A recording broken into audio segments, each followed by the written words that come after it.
Morning all, Saturday the 16th of November. Oh, it's an early one. Members calling show.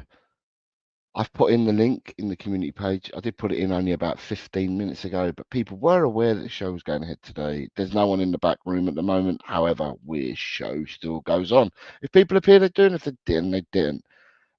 Makes the show shorter. I'm only going to go to the maximum of 2 hours to 12 o'clock. So if people do appear, then all the better.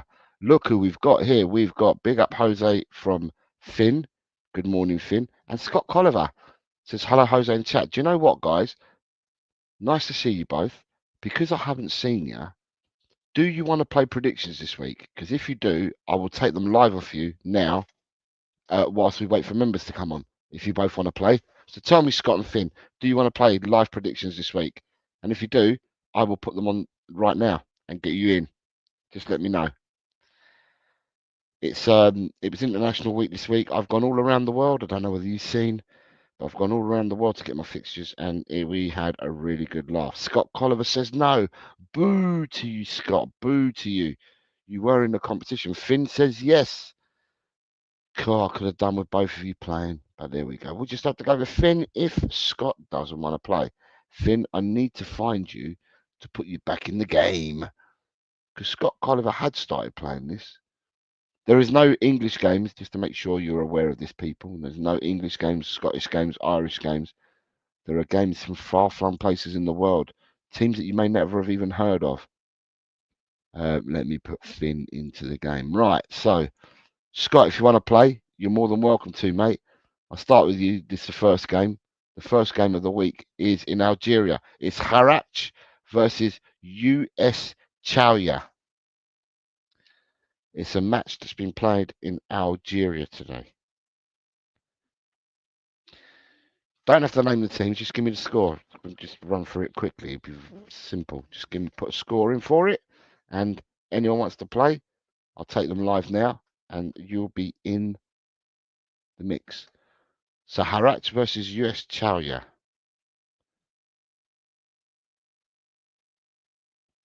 Peter Kagayas is here.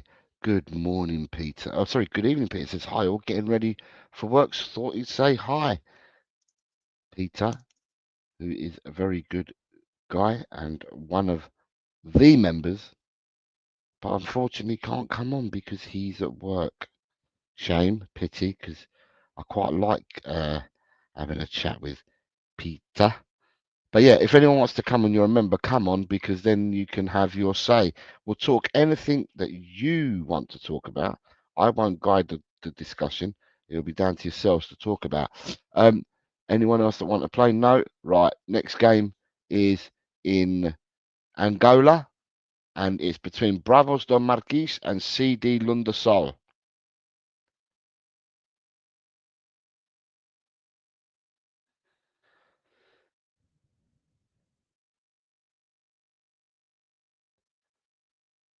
Bravos do Marquis versus CD Lundasol. 1-1, says Finn. Finn, I know that you're really in with all these teams. The next game is Nueva Chicago versus Quilmes in Argentina.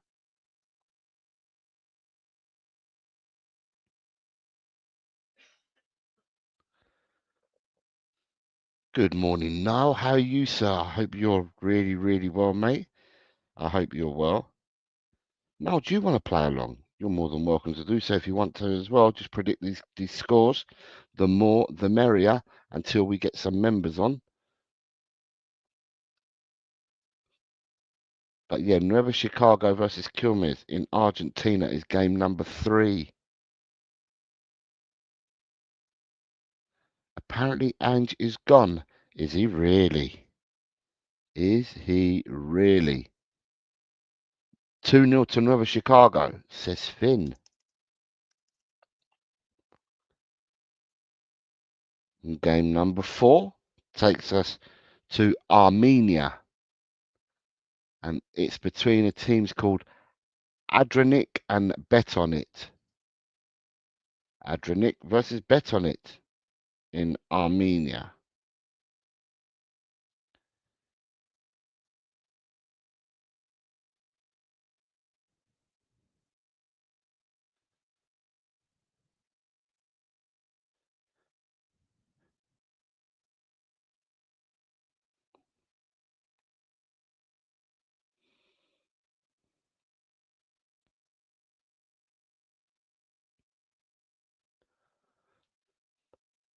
Adronit versus Betonit. 1-3.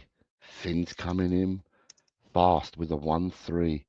Next game, we are going off to Bosnia. And in Bosnia, we have Hadicki versus Bratstvo Grand Kanika. See how I'm rolling my R's this morning? I don't know how because I'm knackered. But yeah, I'm rolling my R's. For those interested, football last night went well. Good run out. Chaps enjoyed it. 3-3 draw. 3-3 draw. We were down 1-0, came back to 1-1, down 2-1, came up to 2-2, then we're 3-2 up half time, and they equalised in the second half to make it 3-3. Really entertaining game, really good run out for the chaps last night. Well enjoyed. Gets the cobwebs ready for shaken off and ready for the weekend.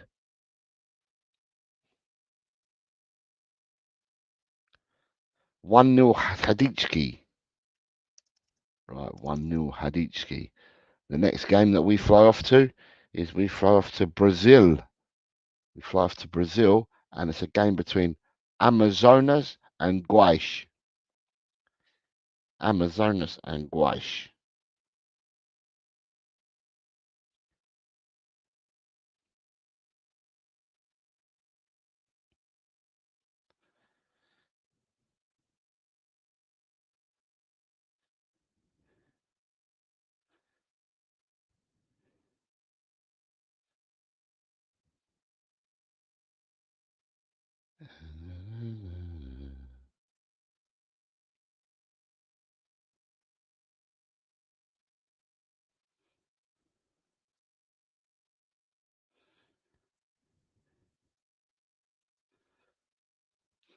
Two day goal, he says, in Brazil between Amazonas and Goiás.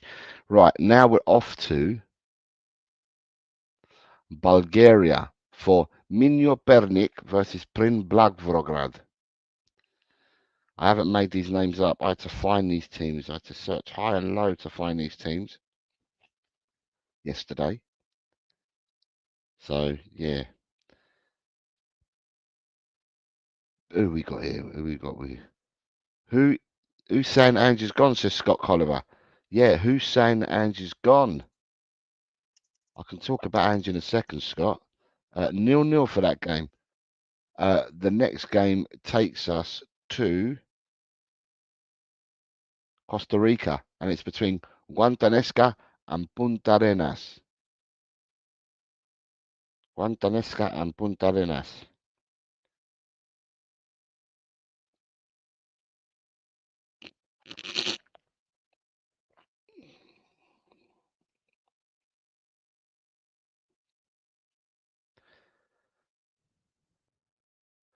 Two-one to the home team. All right. The next game takes us to where are we now? We're going to Burundi. Burundi, and the teams are Dagapolye and Orient. Dagapolye and Orient are the next two games, the next two teams, and these are in the League of Burundi.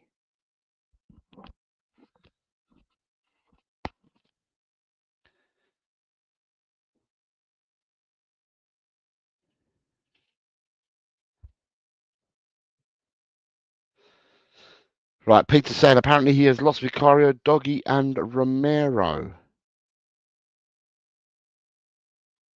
Not forgetting Madison there, Peter.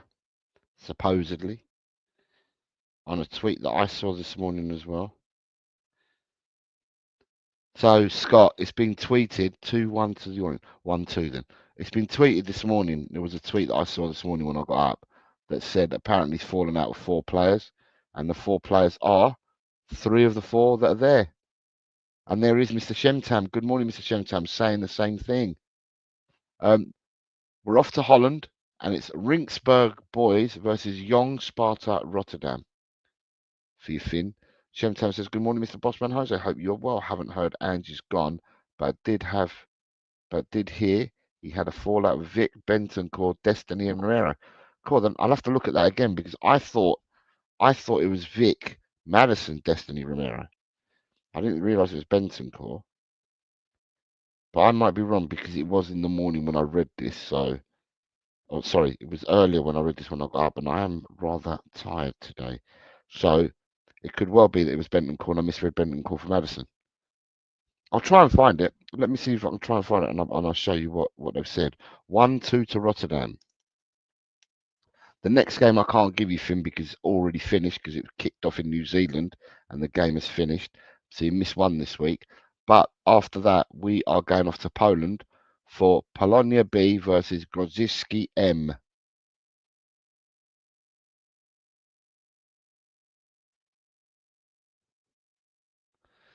And when we do that, after we've done this with Finn, then what I'll do is I will check.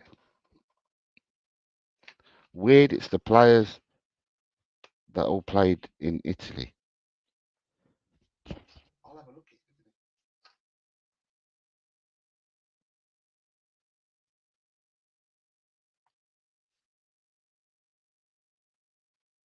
it. 0-1 to Gruditsky. I'll have a look at it in a minute, don't worry. So we're going to fly off, and we're flying off now to Serbia. And it's Mladosh Gat versus Radniki S. Mitrovica. Don't think I'm winding you up because these teams, I had to find them. But anyone else that wants to play, it's on the community page and 1-1. I have them on the community page, and I also have them at the end of yesterday's stream. Penultimate game that we've got is coming from Seychelles, and it's the Bazaar Brothers versus Côte d'Or. Bazaar Brothers versus Côte d'Or. Peter Guy said he would sack them. Interesting. Peter would sack them.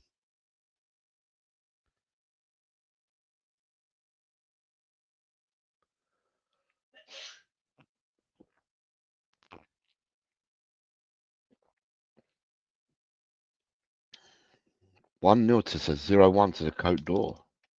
And the last game that we had for this weekend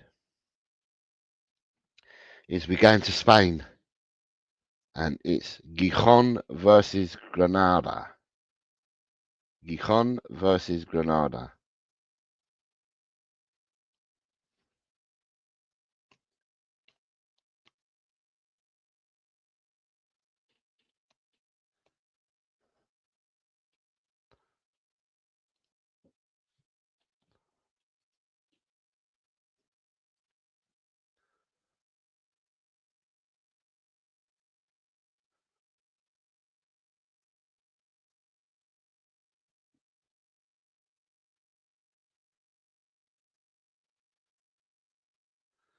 Is Finn Googling? Players did the same at Brisbane. He got rid of them. Graham says, morning, Jose. Hope you are well, and hi to the chat. Good morning, Graham. I will get into it. Hi, mate. He says, Toxic. Good morning, Toxic. Right. Finn, Gijón versus Granada, mate. And then you're done. And then anyone else that wants to play, they are 2-0 to Granada. They are on the community page, and they are also on yesterday's stream. And just out of curiosity, if anyone can get this one right, I think we've agreed it's going to be 10 bonus points this week. Anyone predict the game for this one? If you can predict the score for this one, I think you've done really well. And whilst I do that, I will look for this, what we were talking about. So let's go to X, if I can find X while we're doing this.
Quezali says, come on, you melts. Just Toxic Headshots also saying, I'm just about to bring it up. It says, just seen a report regarding Angie has fallen out with a number of players, including Vicario and Romero. People saying good morning to each other. Right, Quez, if you're going to take part this week, mate, they're on yesterday's stream. At the end of the stream, I've left all the scores there, unless you're doing them right now, because I've got a notification from someone. And other than that, I did leave them on the community page. Right, so you've left them there, Quez. I will get you in. Quez, just to say to you that we went to, the games that have been taking place are in Algeria, Angola, Argentina, Armenia, Bosnia, Brazil, Bulgaria, Burundi, Costa Rica, Croatia, Netherlands. You've missed the New Zealand game already, so if you put that down, it won't count because that's finished. Poland, Serbia, Seychelles, Spain, and then we got West Hamos versus U Melts. And whilst we're doing that, I think what people are referring to so far is this. So, being reported, don't know how long ago, probably it's an hour ago. No, I don't know how long ago. Ange Postecoglou has fallen out with at least 4 of Tottenham's senior stars. The Spurs boss is at the centre of a bust-up But Doggy and Vicario, as well as Benton, Cora and Romero, are all believed to have been among those who have been upset by Postecoglou. This is coming from the Football Insider. Now, for those of you that do follow this cesspit shitter, will know that the Football Insider is not the best. Football Insider is not the best for their news articles. So the Football Insider will tell you that we're going for Lionel Messi and stuff like that. It's not always the best, but you know, sometimes there's no smoke without fire, they say. So, let me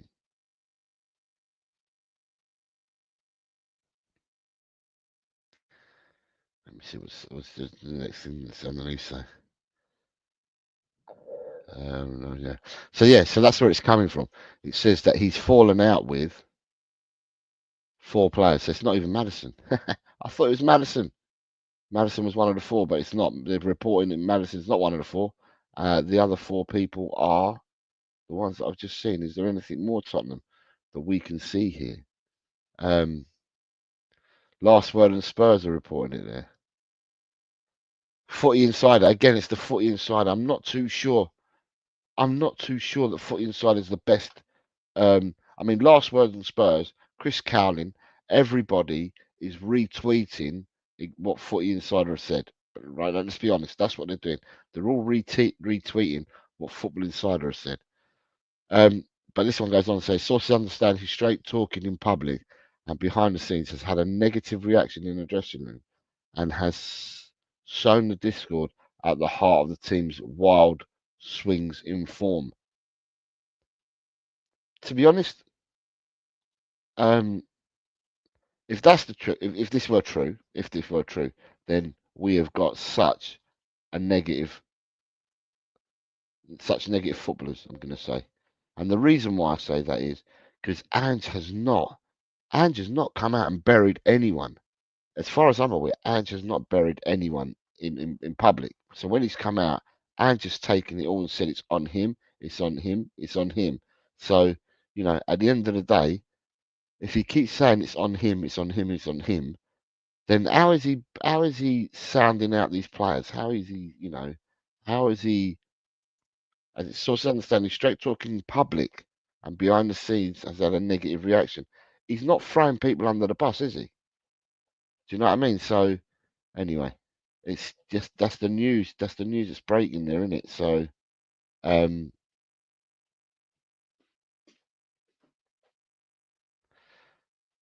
Love International Week prediction says Quez. Finn is saying they may be bored of the system though. Yeah, they may be. Do you know what? We're 25 minutes in. I ain't got no members on here yet. I don't know whether the members have actually seen that we're on. So let me have a look. Because we've got outspoken people in our community. And seeing that we've got outspoken people, I'm just wondering if they want to come on and have a chat.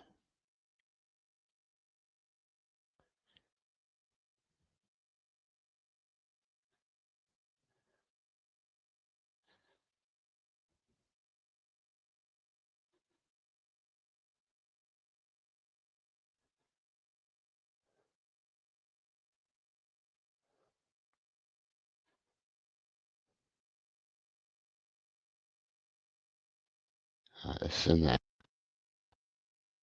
See if we get some people in there. I bet it's his right. So, just an opinion. Toxic Headshot says, "I bet it's his style of play, mate, because most of them are defensive players." And Graham says, "The manager represents the badge. Players not playing for the manager are not playing for the badge, in my opinion."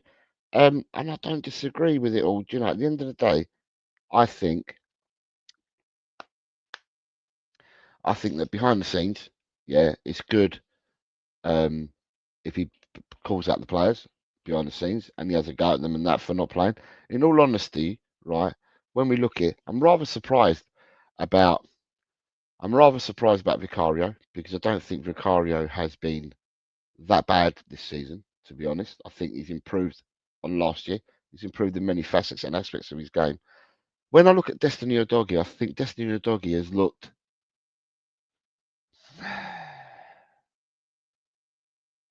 he's not looked fit, he's looked uncomfortable, he's looked vulnerable, he's looked weak at times. His ball carrying hasn't been great. So, behind the scenes, if he was to rip into Destiny, I'd say to myself, it's probably warranted, to be honest. Christian Romero, although I still believe that Christian Romero is our best defender.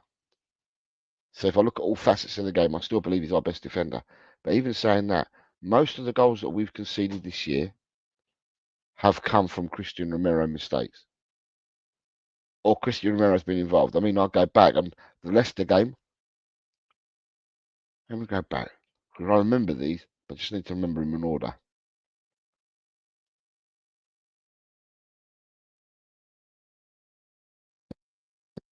Right, against Leicester. Um, Against Leicester, we drew 1-1 opening game of the season. Right, Vardy got the equaliser. Ball's come over the top from a cross, and the cross came in from Destiny's side, if I remember rightly. Yeah, the cross came in from Destiny's side, and Romero ball watching went forward and left Vardy, who was then behind him, to score the equaliser. Right, so that was a 1-1 draw. Newcastle versus Tottenham, we lost 2-1. That was the next defeat, and in that defeat, he was at fault for both goals in my eyes. One where he came out for the ball. The first one, I think, is where he came out for the ball from a corner. They got a corner. We headed the ball out. The ball's gone out about 35 yards to 40 yards out. He's gone careering out of the box, went running into to close down and press, and someone's made a tackle. I think it was Kulu. They made a tackle. Ball went out of play. They took a quick throw, and they threw it down the line. And whoever they threw it to, the Newcastle player, then travelled with the ball and then put it inside to where Romero should have been standing. And I think it was Harvey Barnes that ended up scoring the goal, or someone scored it. But Romero stepped out of position, and we conceded because of that. And then the other one was when they got the ball in midfield and they played that one ball right down the middle of our defence on the left hand side. And Romero, instead of standing side on to the left, as if he was a left and looking at his player, Romero stood side on to the right, as if he was playing right centre half, and the player was behind him, went running through, tap, tap, tap, and the ball was in the back of the net. So then both goals, for me, were Romero. Then we lost to Arsenal 1-0, and it was Romero not picking up Gabriel. He got bullied and didn't pick up Gabriel for the corner, and I think it was his fault, that goal as well. The Brentford game, I can't remember the goal, but it was the Mbuemo goal. Was it the Mbuemo goal? The one that got scored really quickly. Yeah, it was. Can I blame that on him? It's difficult to blame that one on him. Because Mbeumo took it really quickly, didn't he? He took it really quickly, and he didn't get shut down by Van der Ven, or was it the Romero? That was the one that was a cross, wasn't it? Okay, so that's the one where Porro went into the triangle, put his hands behind his back, went into the triangle, did not stop the cross, and when he didn't stop the cross, the ball was put in, and then Mbeumo was in between both Romero and Van der Ven and volleyed into the goal. Anyway, Romero for me has made so many errors that have led to goals, or has been involved in errors that have led to goals. And at the end of the day, with such what you'd say is such a seasoned professional, you know, forget these are World Cup winners, such a seasoned professional. If he's allowed to continue to make these mistakes, then the manager wouldn't be doing his job now, would he? In my eyes. So of course the manager's going to have a word with him and look at it back. You'd be foolish not to. Now, if the players can't take criticism, which is justified, then the players, not worth the pinch of salt. They must be thinking they're prima donnas if they can't take the criticism. So I think justified. I don't know about Vicario, but justified for me for a doggy. Justified if he's bailed out Romero. With Rodrigo Bentancur now, my thoughts on Rodrigo Bentancur is that Bentancur for me, and I've said this, if all midfielders are fit and playing to their 100, I think Bentancur's the best midfielder we got at the club. Said this for ages. The thing about Bentancur is that Bentancur, and we're playing different positions, right? We're playing different positions, but even though we're playing, so when I say we're playing different styles. So our midfielders are doing things differently, as opposed to when we were playing under Conte. And under Conte, the system that we played, Bentancur was an absolute demon pressing. The amount of goals we got from his press under Conte, and he looked a really good footballer. Under this system, this season, and I know I'm giving last season a pass. He was coming back from a horrendous double injury last year. This year he's got stronger. He hasn't taken the game by the scruff of the neck in as many games as I would have liked him to. He's inconsistent where his up and down form has led to the rotation between him and Bissouma. Now, there's rotation because your players are knackered, right? And we're playing 3 games a week, which we didn't last year. So there's a rotational aspect when your players are tired. But I'm not sure whether the rotational aspect is coming down to Ange not happy with the form of Bentancur and the form of Bissouma. So Bentancur's like, you know. But again, I'm going to stress this. I will stress this. I'm looking at this on screen, and I'll stress this again, right? The Footy Insider 247 is not the best for news. So although everyone's retweeting this, they're not the best for news. And like I said, for me, I think Vicario, I don't understand it because I think he's done better this season. But Doggy, I can understand manager having a go at him because he's not been on form and has not played well at all season. Christian Romero's made far too many mistakes, and no one's above the club. If the manager says you're not playing well and he wants to have it with you on the training pitch or behind closed doors, there's no issue.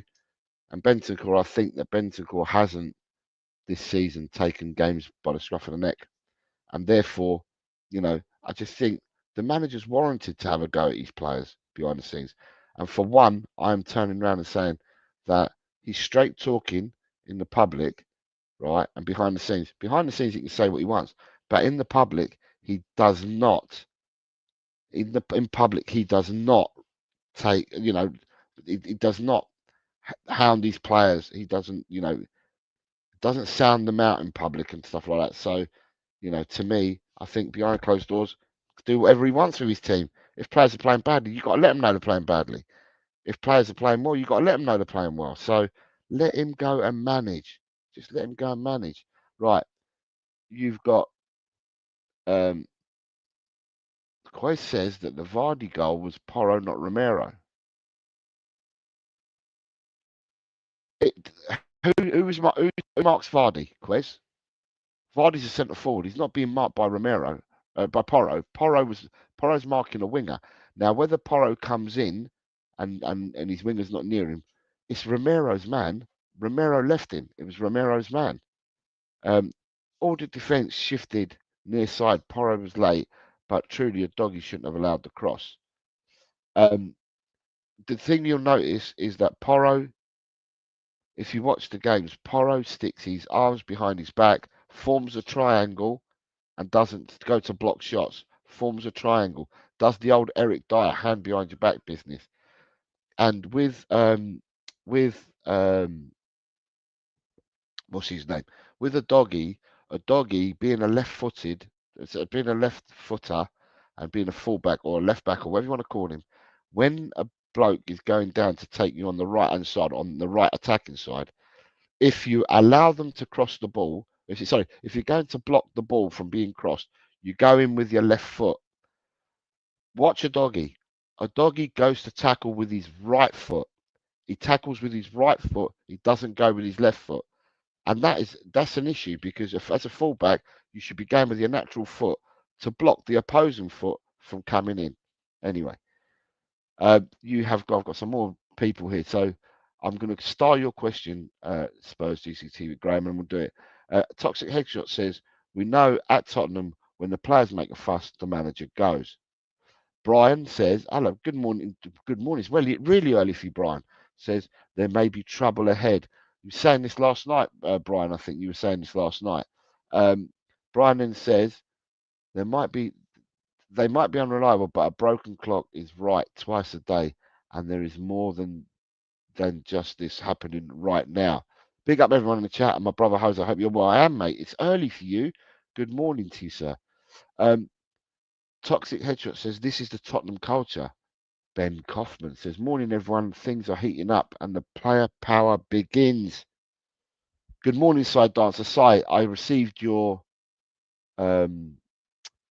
predictions, mate, and I did respond back to you. You've missed the first two games, and I can't give you the New Zealand game because that game has finished. Brian then says, when the tough gets going, the weak go running. Always the same with Tottenham Hotspur players, as no leaders, no standards, no professional pride from the majority of players. Toxic Headshot says, I believe Levy has stirred the pot. Interesting. I was on last night. There was a few of us on last night on United Spurs of America, and Brian was one of them. And Brian was talking about stuff like this yesterday. And because I said in on the show yesterday that why can't we as fans, or the fans that go to the games, why can't they sing out if they're unhappy with the board? Why can't they sing out against the board and make it clear they're singing out against the board, and and get some traction like that? And Brian reminded me yesterday, or told me yesterday, that when that happens, what the board tend to do is they tend to turn the music up, so it drowns out anything that's being said.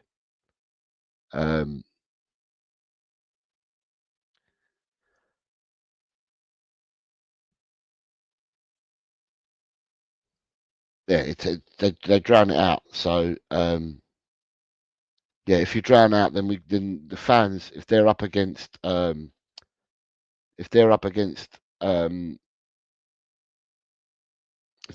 board, what they end up doing is like I said, they end up drowning the fans out. And if you drown the fans out, because I was saying, for me, let me take this banner off. West Hamos versus you Melts. Right. I turned around and I said yesterday that if you sang we leave you, want you out of our club, leave you, whatever you're singing, if you sing it directed towards the board and not against the manager or the players, then surely, but it carries more traction than booing the manager, making it clear that you're booing the manager, because then straight away focus and emphasis on the manager. But Brian said last night, it was like, for me it was last night, or early this morning. It was about 9 hours ago, Brian. And Brian turned around and said exactly what he said. The very second Levy out or get out of our club is chanted, and we hear that heavenly chant, Ange Postecoglou gets sacked the next day. Toxic Headshot is now saying Ange Postecoglou's brown bread. Let me go back. You have got good morning, Bella. Bella's here. She says, morning, everyone, and big up Jose and big up Benny Boy. The sheriff is here saying, morning, Jose. Right, the link is in the chat if you guys want to come on. I've put the links in the chat. There's a few of you that are members here. If you want to come on, you're more than welcome to do so. The link's in the chat. I'm only going to midday, but happy to have people on. Happy to have people on.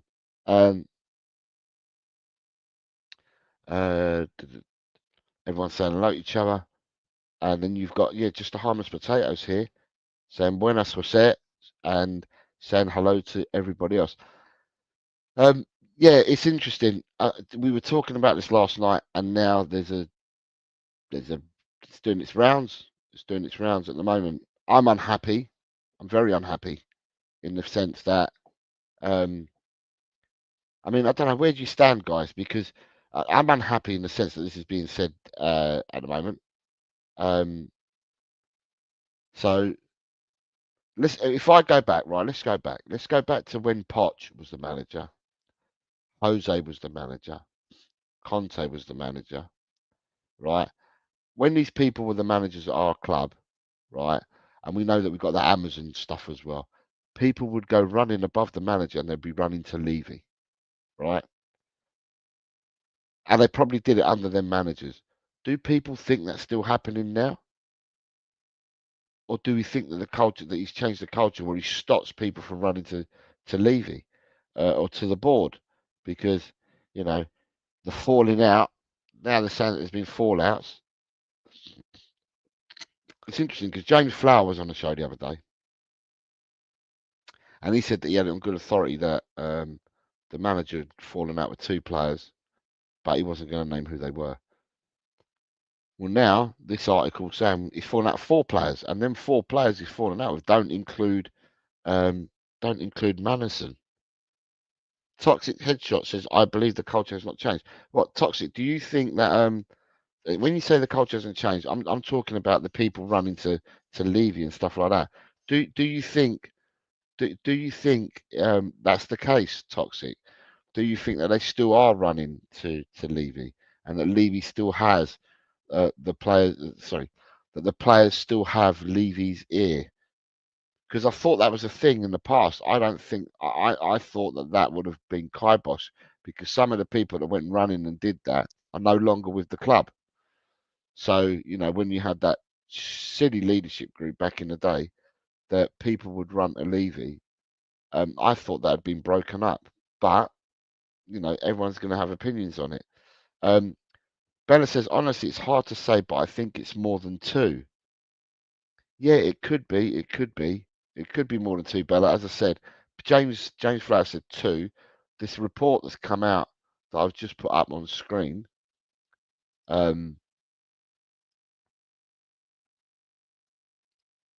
This one. This one says it's 4 players.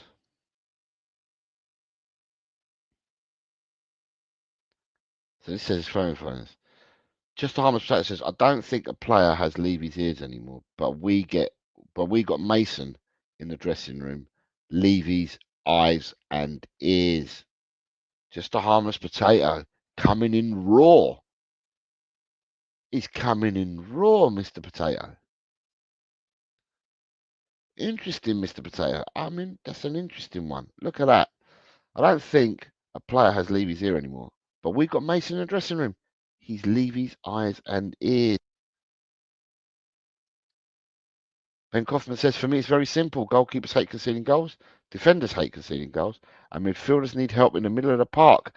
Toxic says that, unfortunately, yes, he does think that the culture hasn't changed. And Bella is saying, but there is something definitely going on. Something isn't right. Good morning, sir. Are you ready to come on? Give me the thumbs up. Yeah. We have. Big up, Jose. Good morning, sir. Good morning, the sheriff. How are you, sir? How are you today? So it's okay, mate. It's overcast, not too cold. Nice trim. Well, I'll be honest. I woke up one morning and the hair was out here. It literally was. So I thought, right, I got to do it. Because I got a set of clippers when COVID was here. I thought, right, I got to do it.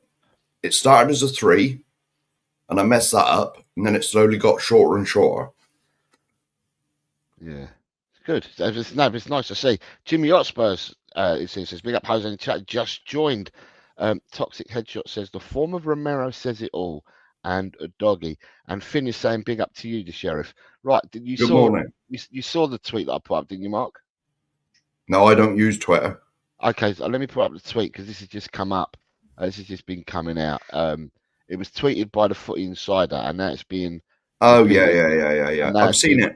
Chris Cowlin did something. Yeah, Chris Cowlin has done it. Yeah, but Last Word and Spurs has done it, and they've added that yellow triangle box in it. So it's saying Ange Postecoglou has fallen out with at least 4 of Tottenham's first-team players, which is believed to include all the Italian contingent in the Spurs squad.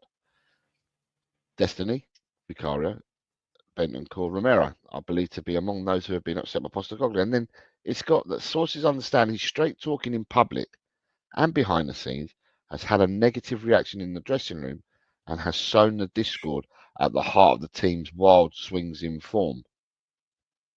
Yeah, I'm surprised Maddison isn't on that list, or maybe he's another one, because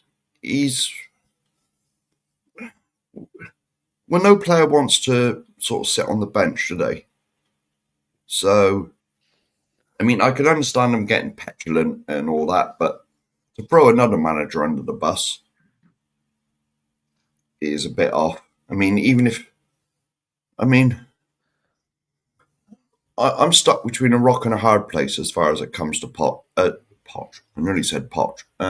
Ange, because, like, yes, we don't want this merry-go-round every 18 months. You know, I mean, it's not going to be someone comes in instantly, is it? Yeah. If he goes. But on the other hand, he's not doing himself any favours by playing the way he plays. You know, I mean, our attacking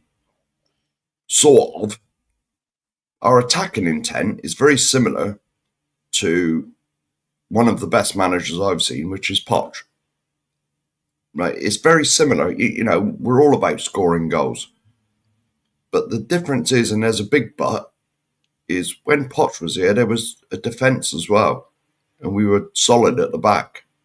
Because, right, we used to score goals, but we never used to concede many either. And now it just seems, you know, it's like 7-6 or either way, or, you know what I mean? It's that there's no, that the defence seems to be a sort of side thought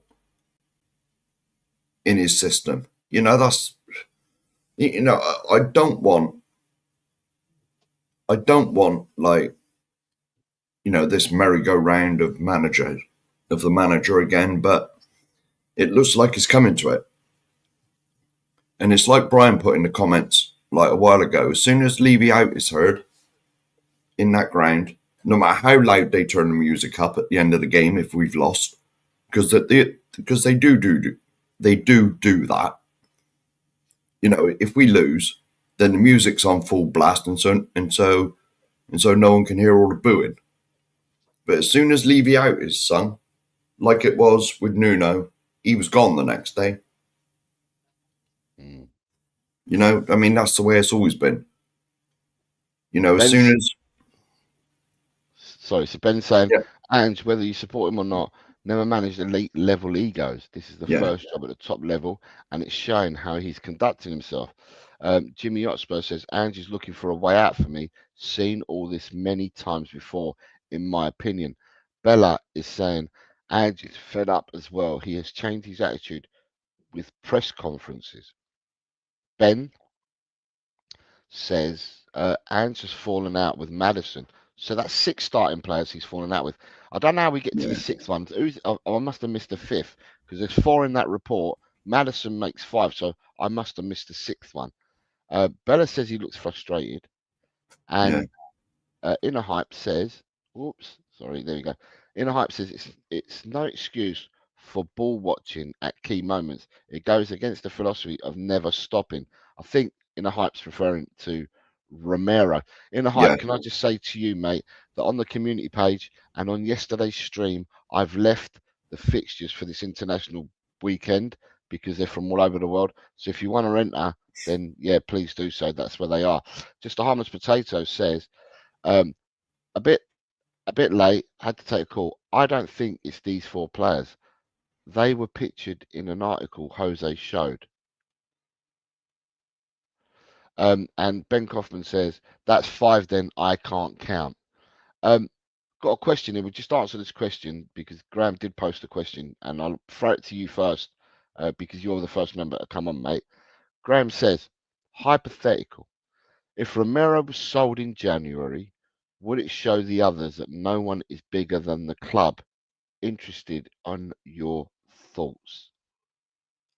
Well, if Romero wants to leave, because in the summer he's got 2 years left on his contract. Right now, this is the time, if we were going to sell him, that we'd get optimal money for him. Right now, in the summer, surely the club goes to him, offers him a new deal, and if he turns it down, then sell him. Then sell him. You know, we can't have what we normally do, like players hanging around, even if they are the star players. Like, 'cause he's our best defender. Let's not like beat about the bush. He is our best defender. But if he won't sign a contract when he's got 2 years left, sell him. Sell him. You know, but like,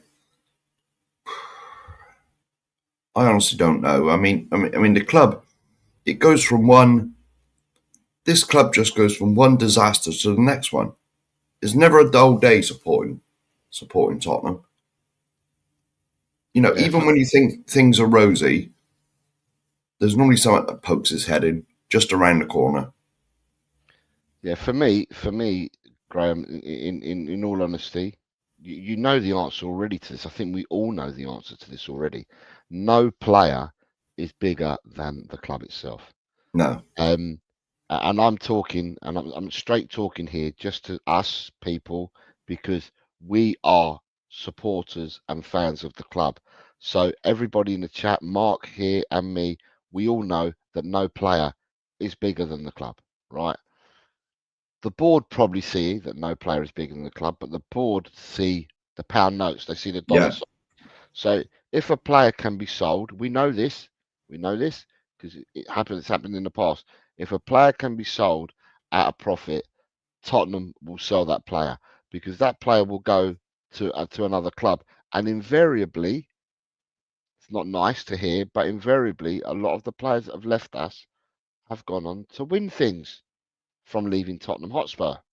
So, you know, at the end of the day, no player's bigger than the club. If someone comes in with the money, right, and offers the money for our players, and it's an offer, like I say, it's an offer you can't refuse. Of course, they're going to sell him, and no player should be bigger than the club. We all know this. We all Yeah. know this. Jimmy Hotspur says, "What is Romero doing going to Argentina when injured?" Now, Jimmy's quite right here because, to me, could this be part of the argument behind the scenes, whereby Yeah. you know he's not fit, he's got this foot injury, and he's now comes back to play with Tottenham, gets substituted in the game because his foot. When he took his boot off and that, he was limping off and he was pointing at Yeah. the bottom of his foot, and then he's flying all the way around because he's been picked by Argentina. I thought, like Mark, I thought that Romero was not going to play in our last game. I thought he was unfit because of his foot, and it's interesting that he ended up playing against Ipswich, and then as soon as the game's finished, he's got on a flight out to Argentina, Yeah. and It's now very he's come off, isn't he? You realise yeah. he came off in the game the other night? Yeah. He came off at half time. It's very funny with these. Well, I don't want to be stereotypical, but like the South American players, especially, they do put country over club. Even though we employ them and pay his wages, they're very they're very much into playing for their countries. You know, which it's just it's got to be the greatest honour that any footballer can have, is to represent your country. But I had, you know, I mean, did he just play because he wanted to play for Argentina and he knew he was injured, but he gave it half and then said, "Oh, me foot." And, you know what I mean? I mean, Romero, definitely. He's like, who was the other one that was always injured for Lo Celso, wasn't it? He was always injured for us. And as soon as Argentina was like he was off. Like he hardly ever played for us. Yeah, it'd be interesting you're saying that, Mark, because I don't know, because I've not looked it up. But has he got more caps for Argentina than appearances for Tottenham? That'd be interesting. Lo Celso? Yeah, I reckon he more might than likely. Yeah. Yeah, more than likely. I reckon he might have, Mark. I reckon you might have hit the nail on the head. He might have more caps for Argentina than what he had playing for, well, than appearances that he made for Tottenham. Carl Simpson says, rinse and repeat as a Spurs fan every bloody time. My God, it's depressing. Yeah. Ben says, I bet VDV is pissed off that his hammies keep going because he's constantly having to full sprint at least 6 times a game. Ben says, if we get 100 million plus bid from Real, sell him. Bella simply says, sell him. Carson says, exactly, Ben, mopping up his partner's concentration. Jimmy Hotspur says, sell Romero and go get Murillo from Forest and keep the difference. Murillo's a good player, 22. He's a good player. Bella says, the writing is written on the wall at the moment. Ooh. Brian Daigle says, Romero only has 2 years on his contract, so if we were to sell him in January, we are cashing in and not showing no one is bigger. But what will happen is the fee won't be used to bring in a quality centre-back. Oh, 1,000,000%. 1,000,000%. Carl Simpson then says, go get Milenkovic or the Bournemouth defender from Ukraine and use the extra money elsewhere. Zabani is the left-sided centre-back for Bournemouth from the Ukraine. Then you've got Nita. Good morning, Nita. Says, good morning, all. That's saying money makes the world go round. Our club has become a fairground again, but the rides have stopped working. I am off to watch our ladies play with my granddaughter. Have a really good day with your granddaughter. It's important, precious memories and times, Nita. Have a really good weekend. I believe they're playing that club down the road as well today, aren't they? Yeah, they certainly are. They certainly are. Inner Hype says, cheers, Jose. Sell some players, buy some players, give Ange a war chest. Brian Levy said, Brian Daigle. Oh, God. Says Levy will expect Radu Vuskovic, Phillips, and Dorrington to step in and replace Kuti rather than bring in the quality. Brian's telling Jimmy, my brother, how are you? Stayed up to watch the boxing, went to bed, woke up at 3:30. Then this bombshell broke, and I'm wide awake. Can I just say to people, I never watched the boxing. I've been told that that fella won on points, but I didn't watch it, so I don't know whether it's a good fight. I'm more interested because I haven't looked at anything. I've woken up, I peeled some potatoes and some carrots because I'm cooking a stew, and had a cup of coffee, and then I've come on here. So I've not seen anything. So I don't know what the ladies' fight was like. Did the Irish lady win the ladies' fight? I don't know, but I know that the boy beat Tyson on points. Toxic says, I knew this shit show was around the corner. Now everything is making sense. Is this the rebuild? Brian says they will never ever be a war chest for the managers to buy players. Only a war chest for their property portfolio. Lo Celso 108 Spurs caps. So okay, so if that's the case, and he's paid 108 times for Tottenham, then that's not more bad, than is the it? caps. That's more than the caps he's got for Argentina. And Lo Celso has 60 caps for Argentina. So he actually ended up playing more for us than what he did for Argentina. Surprising. Yeah, it is, definitely. Toxic says, the question is, will Levy sack him or get rid of the players? I know what I'd do, but I'm not the manager. I'm not Brian. I'm not Levy, and I'm not the manager. But I know what I'd do. But as Brian says, and as a lot of others, they think this is only heading one way. Yeah. Carl Simpson, this isn't a rebuild. This is Levy keeping us afloat until the hotel is built. Oh, without a shadow of a doubt. I've said it on many streams. I've put it in many comments that the hotel will be built before this team. I apologize to you, Brian. I was trying to say Brian says Levy, and it just came out too quickly. So I'm really sorry, Brian. I'll come back to you, Mark, on the hotel bit. Just Harmless Potato says the player with the most sprints in the Premier League is Anthony Gordon. Cooley's the highest ranked player at 5th. BDV is far away from being on that list. Eye tests versus the stats. Yeah. Says. And look at that. Good morning. Small down all, says Mark Cook. Big up, Mark Cook. Seeing you said small down to me, I'm going to have to say big up to you, sir. I'm doing the opposite, but we haven't got Dan Coy's here. Right. With this hotel business, right? So your thoughts are that he wants to build a hotel first, Mark. Is that correct? Of course he does. Right. Now, you know which side of the fence I sit on with Daniel Levy, right? If you look back to, was it 2000 when he come in? 1999, 2000, whenever it was, he rocked up, right? The first interview that they gave, they said, we're here to make money. And that's one of the first things that they said. Enoch, I'm not sure if it was Daniel, but it's been quoted several times. I can't remember the quote, but they said, we are here to make money. Yeah. Right. And this is at the detriment of the club. It always has been. I always say this to Adrian on our shows, when we do shows. I always say it to him, right? All the chairman is interested in is getting top 4 or getting Champions League football. Because at the moment, you can go to the Europa Games, UEFA Cup, whatever you want to call it. You can go there for about £30, I think the tickets are. Maybe 35. And if we had Champions League, and we had Real Madrid, Barcelona, any Champions League team turn up at the stadium, you can guarantee them tickets. This is on top of your season ticket, mind. You don't get them included with your season ticket. Yeah. You can guarantee they'd be £70, £80. Levy doesn't care. He's only interested in money. And if them tills are still ringing, he's happy. That's all he's interested in. He doesn't give a monkey's about us winning anything. Why would he when you get what? Minimum 70 million, 80 million for qualifying for the Champions League. If you win an FA Cup, it may be 5 million prize money. I think the Carabao Cup, I haven't looked any of this up, so I might be talking nonsense. I normally do. But the Carabao Cup, if you win that, you only get about 2 million. He's not interested in that.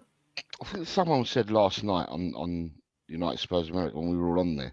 I think someone said that you win the Carabao Cup and the FA Cup combined, the prize money I think is 2 million combined for just them two, the two cups, not just the one. Oh, I over exaggerated then. But I don't know what I mean. No, don't, I'm not looked up. I don't know the true figures, but I know it's certainly a lot less than getting top 4.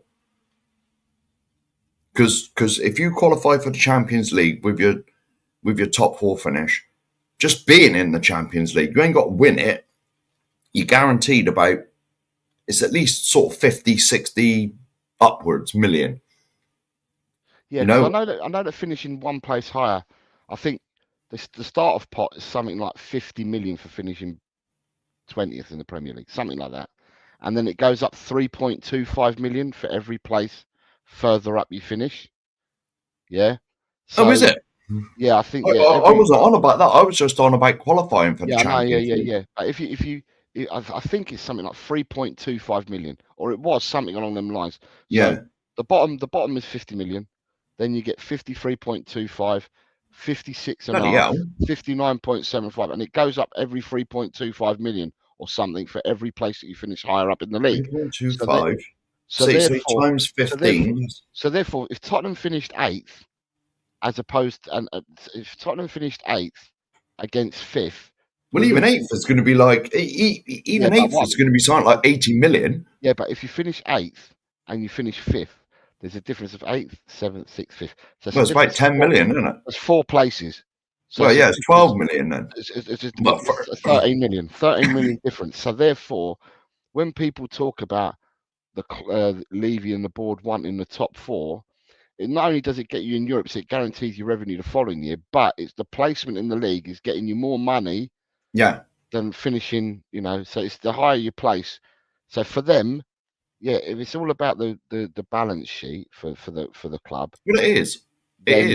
Then they want Tottenham to finish in the top 4 for the following season. Yeah. What Champions League money is the like that is the biggest pot in Europe, because the Europa League you do get some. I'm not saying you get nothing, but like you do get some. But if you qualify for the Champions League, that is the big money. You get the money is crazy. I haven't researched this either, but I think the year we got to the final, and obviously we lost to Liverpool, like the prize money we got out of that was crazy, absolute craziness. Like the money to be earned. Basically now the Champions League is replacing the Super League that they wanted. Because that's why they stuck the extra 2 games in. Yeah. You've got Shentan wants me to get into trouble. Says, is that worse than being called Daniel Daigle? Shentan's trying to get me in stuck, isn't he? Yeah. Finn says it's all about the finance. Mark Cook of course it is.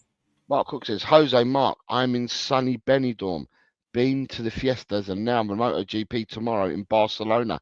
Can I just say, Mark, the winner of the title tomorrow will be a Spaniard, Mark. What do you reckon? I'd put Mark Cook. If you're a betting man, would you bet against me, Mark, that the winner will be and the champion will be a Spanish man? Just, yeah. Perchy said it last night. So that's who, I remember someone saying it. So Perchy said it on the show last night. Jimmy Hotspur says 100 grand for a Carabao Cup win. Well, Levy's not interested in that. Well, you've only got to look at the evidence. Now, was it Mourinho that wanted to rest players when we had Southampton for the Carabao Cup semi-final or the final? And Levy told him, no. The league is more important. There was that thing when Mourinho was there and we got to the final of the Carabao Cup and he was sacked 5 days before it. Yeah, there was a game, I'm sure we were like away at Southampton, or it might be home to Southampton. And he wanted to play a weakened team for the final that was coming up. Not that he got the manager anyway. And Levy said, oh, no. The League Cup final doesn't matter. This is where it's completely different as fans as it is from his sat in his shiny white castle. Yeah, just Arnold Spencer is correct. You almost get nothing for a League Cup. It really is peanuts. In a Hype says, Google search bias wants to suggest Tottenham Hotspur Stadium tours.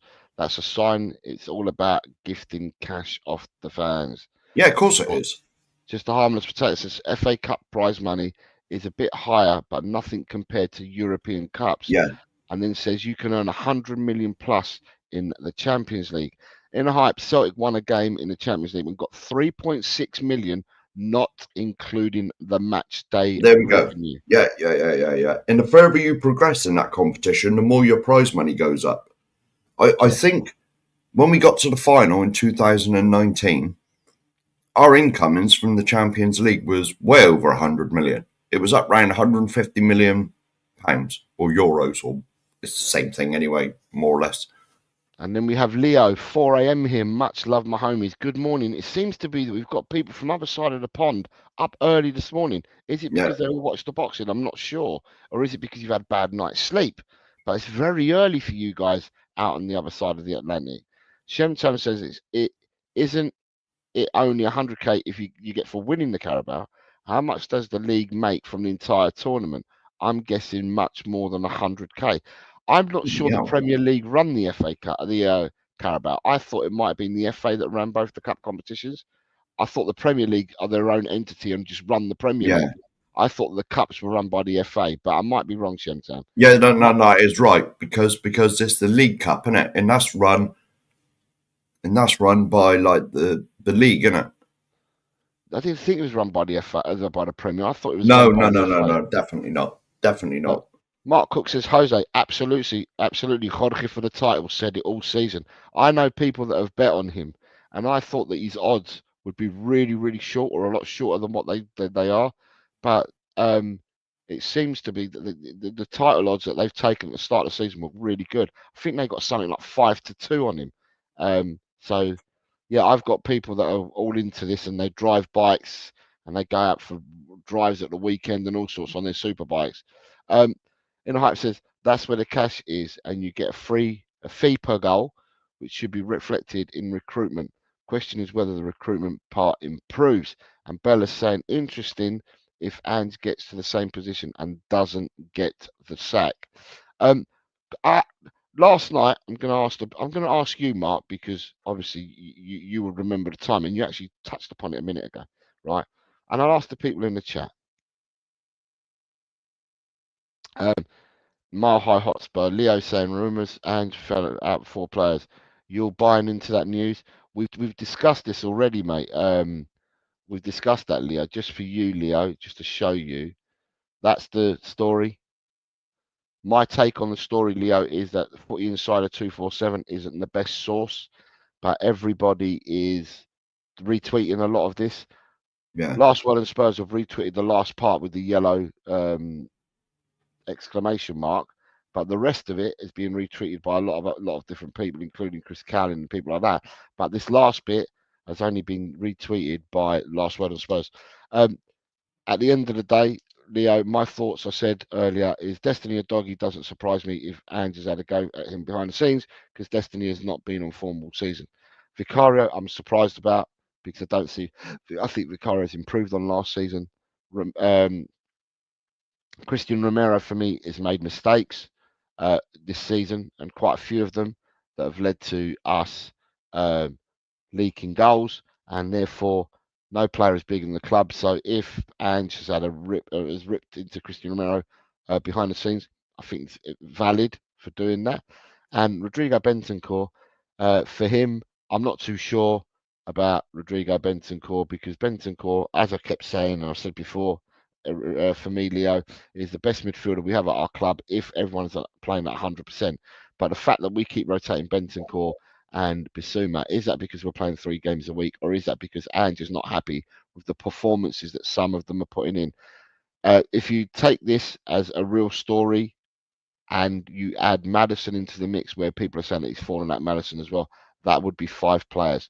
We'll have to wait and see. Getting back to, because I was going to ask Mark a question. I've got a question for Mark, but let me just catch up with this and then I'll go to the question. And to the chat, I'll ask you lot as well. So where does the funds for the winners come from? The FA will still need to change. That is that they want teams to take it seriously. People, but with so many competitions taking place and the calendar being diluted, because it's all about it's not just the FA. Let's be honest. It's everybody. FIFA are doing it. UEFA are doing it. It's all about the ding-do, and they just throw in. I mean, this week we've got all these Nations League games. I'm not being funny, Jose. What sort of a waste of time is that Nations League? I didn't even watch it the other night. I didn't even know England were playing. Yeah, so with the Nations League, what they've done is they replaced friendlies with this Nations League. And this Nations League is convoluted, Mark, because with the Nations League, depending on where you finish, you can actually get yourself nearer to qualifying for a tournament, and you get yourself your bonus points and stuff like that for playing in this. So it was basically put in there to replace friendly matches. But this is the 3rd set that we've had, and the Premiership, we've only played 11 games, and we're already into our 3rd international break. So it's not just a Premiership. It ain't just a Champions League. FIFA and UEFA are making a mockery out of football. I mean, for some teams, I think there's 2 English teams. Chelsea's one of them, and I think it's got to be Man City. It might even be Liverpool. I don't know. But at the end of this season, the minute the season finishes, you've got the World Club Championship taking place next summer. And Yeah, so it will depend who wins a Premiership this year, won't it? no. The teams are already being decided, I believe. Oh, 32 teams I think are taking part in it. I think it's either 2 or 3 English sides, so they're going to be playing that in the summer, and apparently the clubs get a pittance for it. They get something like 20 grand for a match. Is all they like get. when you Bob going in it.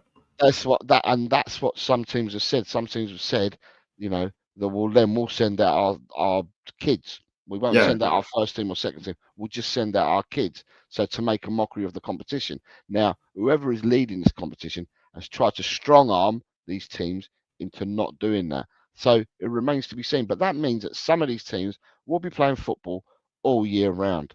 So it's all about the money. It's not all about money now. It's not about quality, guts, glory. It's all about the yayo, as they say. Yeah.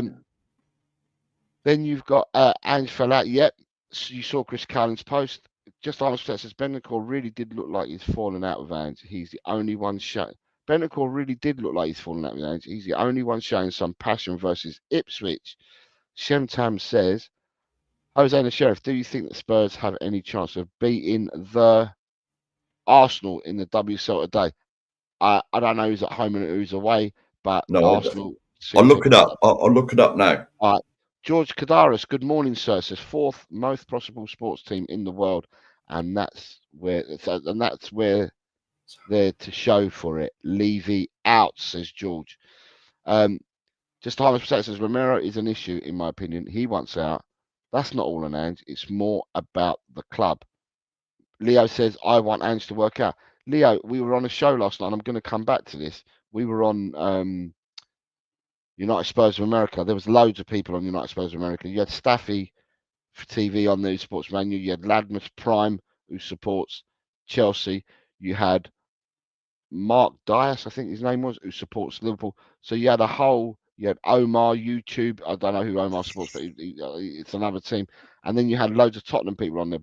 Brian was on there. Perchy was on there. I went on there. Josh Pavitt went on there. There was a few of us. So there was quite a few. And what I got is people were talking for and against. And the flavour was that people still wanted Ange. That was the flavour that we got from the show yesterday. People still wanted Ange. But, it is what it is. It will be what it is today or in the coming few weeks. Mark Cook says, Jose, I've got 250 quid at 5-2. Come on, Jorge, fingers crossed. Mark, I wish you all the very best. And as I said, a load of my mates have got all this kind of money as well and more on Jorge to win the title. Bella says EPL is a step too high for Ange. He needs to proper players with his system. Just a harmless potato says Bentancur really did not look like he's fallen out with Ange. He was the only one trying to. He's corrected what he'd written earlier. Bella says EPL is a step too high. I don't think I'm reading it again. And Inner Hype says, say you are the owner of a digital ad business and you start up a Football Insider to propagate ads. Ads mean revenue. Right. Yeah. The question, and I'm going to ask the chat as well. Right. The question that we were asked. Oh, no, sorry. So Prime, who was on the show yesterday, he turned around and he said that he felt, and he's a Chelsea boy, he felt that the fans from Tottenham, he felt the Tottenham fans weren't up in arms when Jose Mourinho got sacked. And he said that he felt that the fans were just accepted of the fact. I'll say what my point of view is on that, but what's your point of view on that, Mark? And in the chat, were you guys upset, cross, or whatever, or was you just accepting of the fact that he got sacked? Now, I think a lot of our fans were probably upset by it, but in my opinion, this is only my opinion, so they were upset, yes, when Jose and Conte were sacked, but to me, if you're going to direct any anger, it's got to be at the man at the top, because when all this happened, right? How many were at the protests? How many were at the I've stood at Levy out protests. When I go to games, if there's a protest going on, it's after I come out the pub, mind. It's after I come out the bricklayers. I will wander along the high road and I will stand them. I've stood with Mr. Kaufman. I've stood with Ryan Isaacs. I've stood with Graham. Trying to think who else I've seen now. Phil P. Alex Box Office. Trying to think of all the rest of it. Loads of people. But it's not enough to make a difference. When there's only 50 of you at a protest and there's 60-odd thousand in the ground, what difference is that going to make? You want thousands and thousands. I've always said about Tottenham fans that they direct their anger at the wrong. Look, if you're going to direct your anger, direct it at the ownership. They're the ones that's brought all this upon us. We built a £1 billion stadium. It ended up costing us, right? And what were we told when that was being built and was built? This is the game changer. This is going to lead us to glory, or attempted glory. This is going to lead us to compete with the likes of the Man Cities and the Chelseas and all that. Can you see us doing any of that? Bearing in mind this stadium's been open 5 years now. Can you honestly see us competing with the likes of your Man Cities? You know, for competing on the pitch, yes, we compete with them on the pitch, but I'm on about the sort of players they bring in. Because we were told this, that this new stadium is the big game changer, is going to get us to compete. At the moment, all we do is sign a load of youngsters in the hope that they turn from coal into diamonds so we can flog them for highly inflated prices in the future. You know, and that's the way it is with this club. And until people wake up and realise that the problem with this club is the man in charge of it, or the people in charge of it, then nothing will change. Nothing will change. So, I said yesterday, right, that I felt that the fans were angry, were disappointed, were up in arms, but at the end of the day, there's just jack that we could do about it. It appears there's nothing we can do about it. The club acts as they want to act, and Yeah, of course they do. as fans, there's not much we can do about it. But I certainly think that the fan base was upset that we got rid of Mourinho. Whether you liked his football, whether you liked him as a character or not, I just think that regardless of that, I felt, me personally, and I felt my thoughts are that the fans were upset and not as was being said by Prime yesterday. So that was my thoughts on it. And you know, and at the end of the day, we bought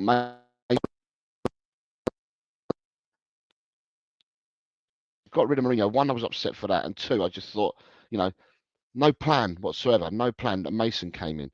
Now, No, it was 5 days before Mason's a cup final as well. Yeah, that's what I'm saying. Yeah, but but normally when you're going to sack managers, right? Let's be honest about this. When you're going to sack managers, these clubs know they're making that decision, and they already start doing the prep work for a manager or other teams. Should I say it may not be the way that Tottenham operate, because I remember the 2.5 month search for a manager that was going to bring us total football, and we ended up with Nuno. So, you know, clubs normally would be searching out for a manager. So I just look at Man United, got rid of Eric Ten Hag. I reckon they were already speaking to managers. Well, they're speaking to managers in the summer, and you know, I reckon they had Amarin lined up already. Just that there was, you know, with his contract, there's finer details to add than that. But they'd already made the decision, and they already were in the lookout for another manager, and that's what most clubs do. So for us to get rid of Mourinho and then just insert Ryan Mason, and listen, I've got nothing. I'm not going to start throwing pelts at Ryan Mason because he's a Tottenham boy.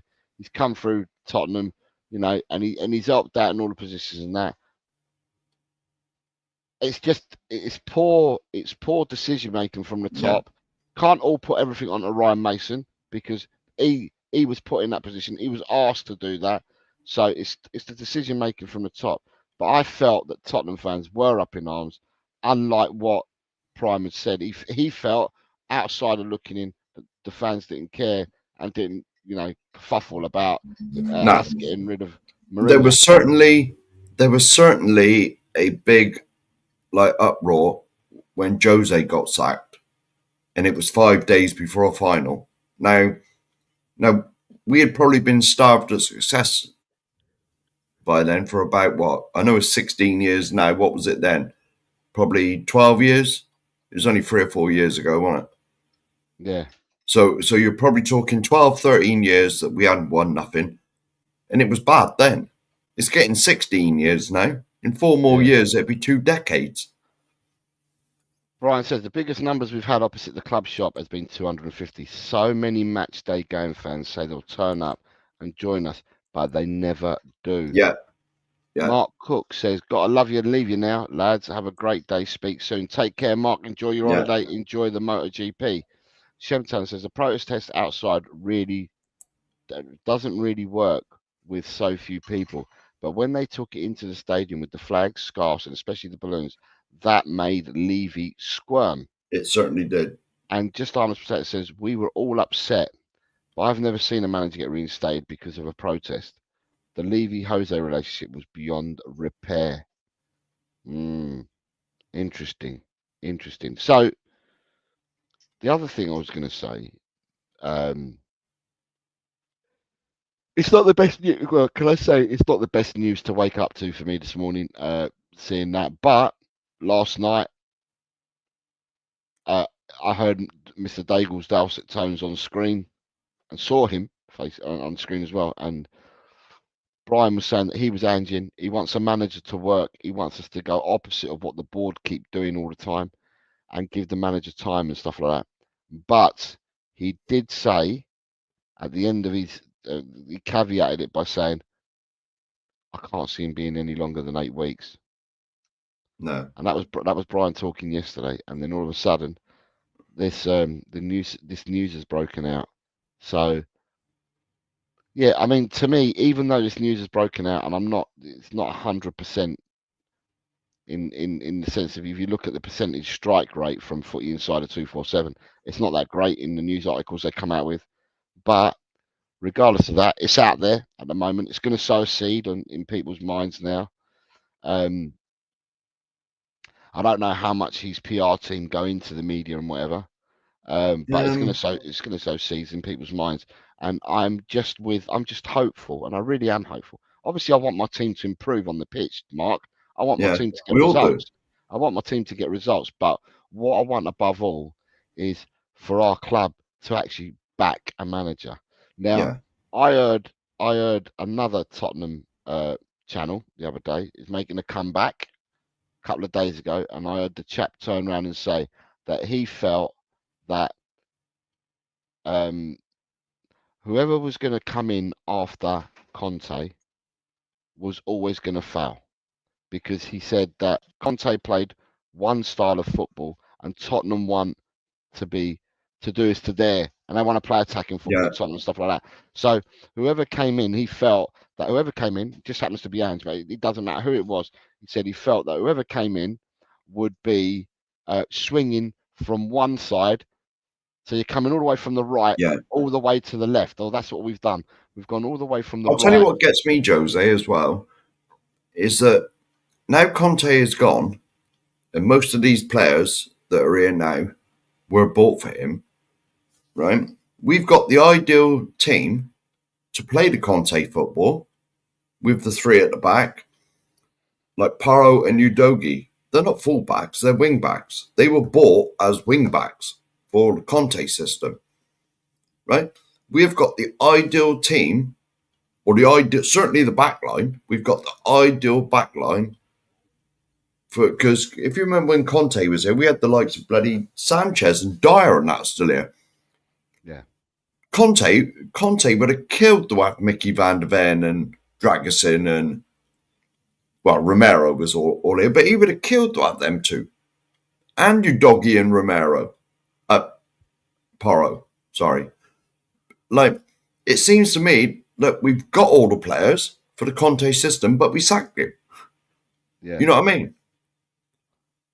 You know, and now we've brought in, it's not that we've changed managers. We have gone from one style of football, like the Conte system, like sit back, hit teams on the break, to, it's not as if we've changed the focus a little bit. We've gone to the complete other end of the spectrum, where it's like it's all out attack, charge, and the defense is unimportant. You know, because that's what Ange is. Basically, that's generalizations. Yeah. You know, but, you know, so we've gone from one extreme, basically, to the other end of the spectrum. You know, there's no sort of meeting in the middle. You know, so we haven't just changed a little bit by our outlook on the football game. We've changed a hell of a lot. I was going to say something else, but I'll try not to swear. But, you know, it's... Can you imagine Conte with this, like, 5 defenders we got now? He'd be loving it. He would absolutely love this back 5. Yeah, but going what I was saying, so this chap was saying that Conte was playing football out here, so we were at this end of the spectrum playing football. Yeah, that's what I just said. And Ange is up the other end. And Ange is up the other end, and the feeling was that whoever came in was on a hiding to nothing. But if Ange is to go, and he's not the person, then the person that then comes in and replaces Ange will probably get us somewhere more down here in the middle. So that probably, well, I was going to say, that probably alludes to a bit of what you're saying there. Yeah, well, let's face it, right? If Ange does go, right, which is looking more than likely, we can't get anyone more attacking, surely. Who on earth out there is more attacking minded than Ange? Maybe Ozzy Ardiles when we had the famous 5, whatever it was. I don't know. Do you know or what? Famous 7, whatever it was. Yeah, you'll remember that. You'll remember that. And what's funny is that I say this all the time. As a fan, I'm a fan and I'm a supporter. Above all, I'm a fan and a supporter, and I will support my club through thick and thin, which I have done for 49 years. I've seen the good, bad, and the ugly in our football. But I've supported every manager, regardless of who we had. Listen, when we had Ozzy, it was marvelous. But it was doomed to fail. I knew that I knew that we wouldn't be successful. Right, it was doomed to fail. But you got 9 7-goal thrillers. You know, you would attack. How enjoyable was it though? Yeah, well, you'd attack and score, but you knew you were going to concede anyway because our defense didn't match what we had up top. Yeah. So, but yeah, you know, at the end of the day, it is what it is, like that, what it is. But just going back to the chat, catch up again. Brian Daigle says, yeah, the balloons were from our group and it was fantastic. David Clark says, the Mourinho sacking had nothing to do with the fact that he would have got bonus. Because it cost the club 30 times more than when Levy sacked him and his assistants. 100%. I'm as much in as I am Levy out. Oh, excuse me. And I want him to succeed and win trophies. I just personally think these days are numbered. Yeah. Jose was sacked because he wanted to rest players against Southampton. Yes. And have them fresh for Man City in the final. But a certain person said, no, not whilst the top 4 is possible. This is what I was alluding to. Mr. Clark says Mourinho wanted to rest top players for a league game before the final, but Levy didn't because he was more interested in the money that Spurs would get from qualifying for the Champions League. So Mourinho and Levy had a furious row, which ended in Levy sacking him 6 days before a cup final. Yeah. Just a harmless potato says Ange is almost 60 years old. He will not stay here forever. He's got a very good relationship with CAA base and the board. They know we are trying to rebuild with kids. Toxic. That's what we built. That's what we bought £1 billion stadium to do, was it? It's a joke. Toxic says, if these reports are true, the team will fall apart now. David Clark says Levy didn't care about winning the League Cup, else he would have left a total non-coach like Madsen in charge for the final, with which Mason was a man totally out of his depth. And Phil Coys, g'day gents and all in the chats. Come on, you Spurs.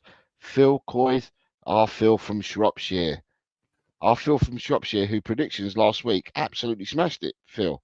You missed. I don't know if you saw the results show, but you got 19. Is he the one that's on top? Because Adrian, I've been informed by Adrian, he's not top of the league anymore.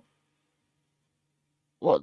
No, Adrian's not. It's Dan Coyser's top of the league. But Phil scored 19 points last week, which is a record for. Adrian told me that someone scored 18 and knocked him off the top.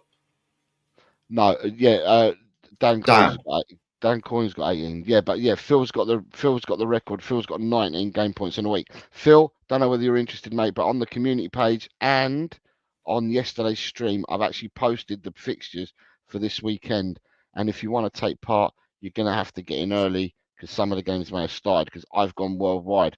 Phil, doesn't it upset you when some people are just good at everything? Like Phil's in that bingo thing that you've just joined now, and he's brilliant at that as well. Yeah, but I'm yet to play because I haven't had a chance. But when I play, I'm going to see if I can stamp my authority on it, Mark. Phil, just to let you know, this week we have gone to games in Algeria, Angola, Argentina, Armenia, Bosnia, Brazil, Bulgaria, Burundi, Costa Rica, Croatia, Netherlands, New Zealand, Poland, Serbia, the Seychelles, and Spain. No. When Mark saw the fixtures, Mark thought I was on a wind-up. Yeah.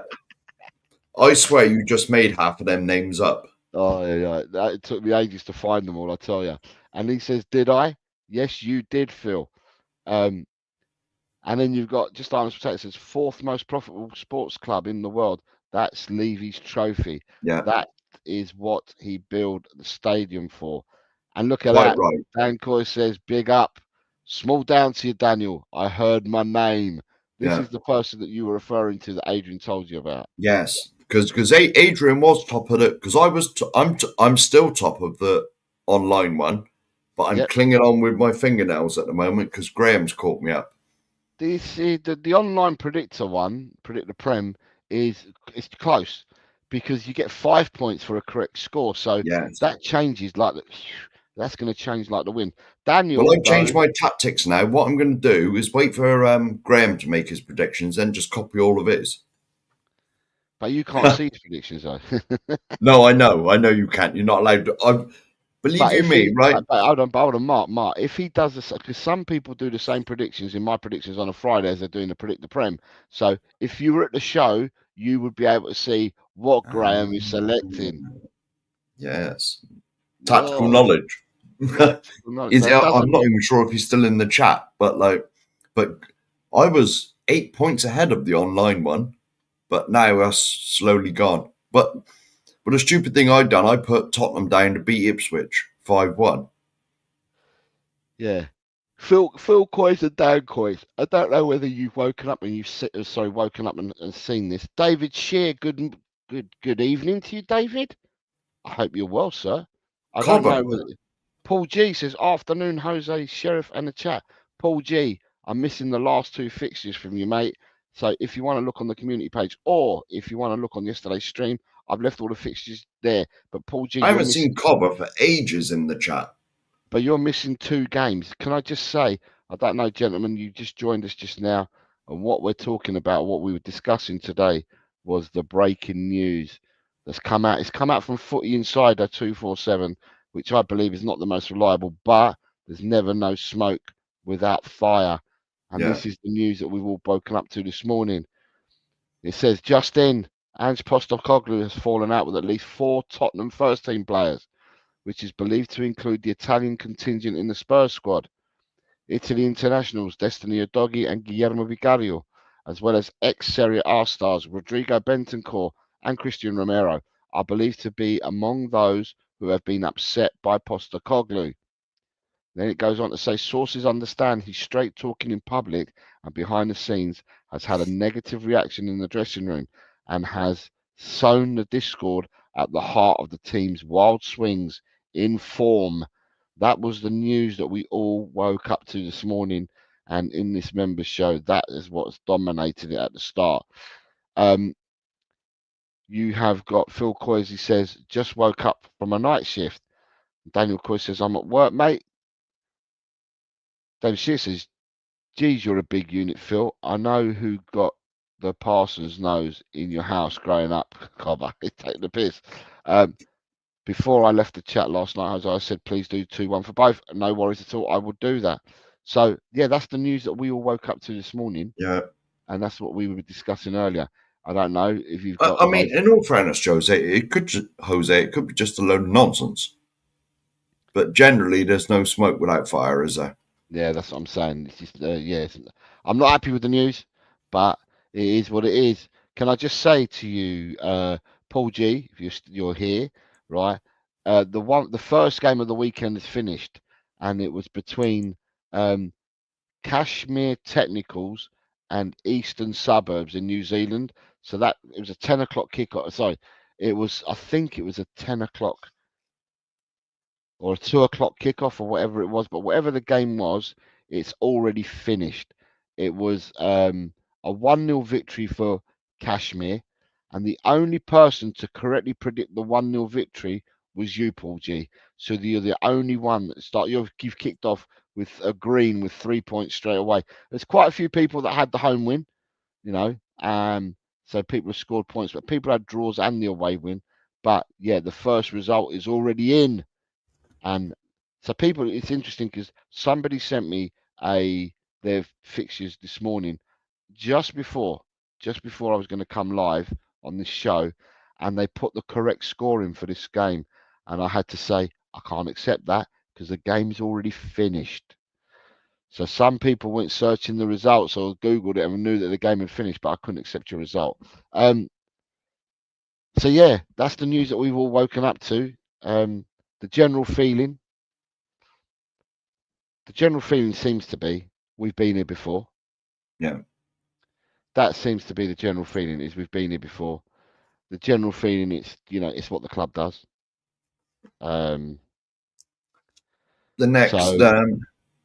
next PR blunder is never too far around the corner, is it, from the club? Or the next,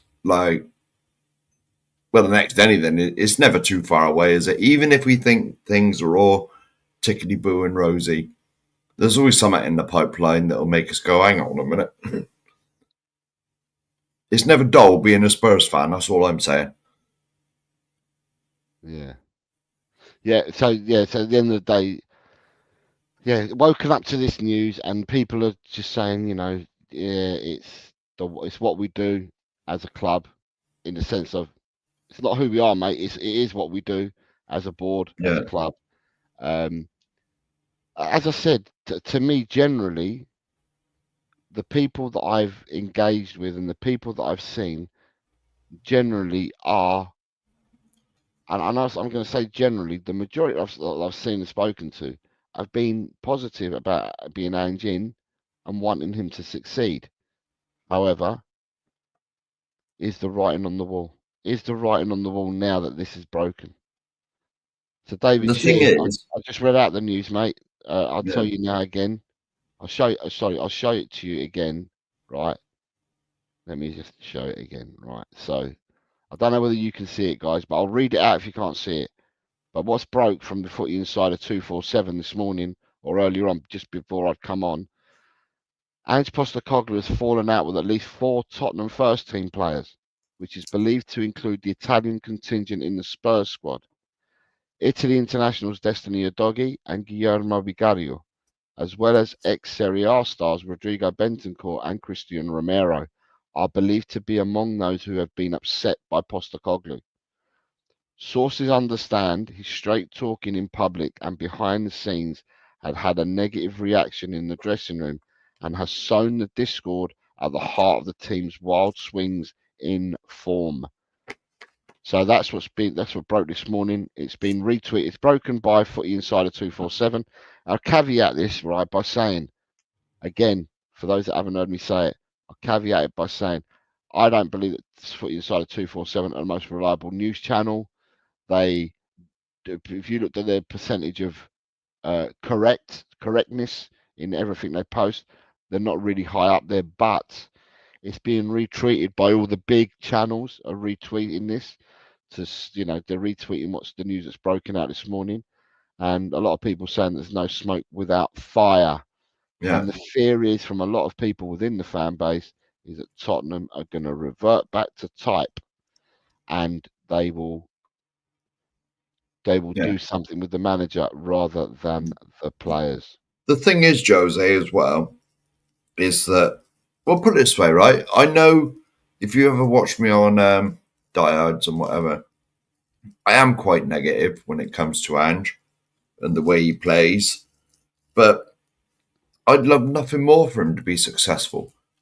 As Tottenham fans, we've been starved of success for that bloody long now, that we just want to win anything by any means necessary, you know, because like the success from what, well, certainly me, from what I consider our club to be to what we actually are two different things, especially now we've built this bloody £1 billion stadium.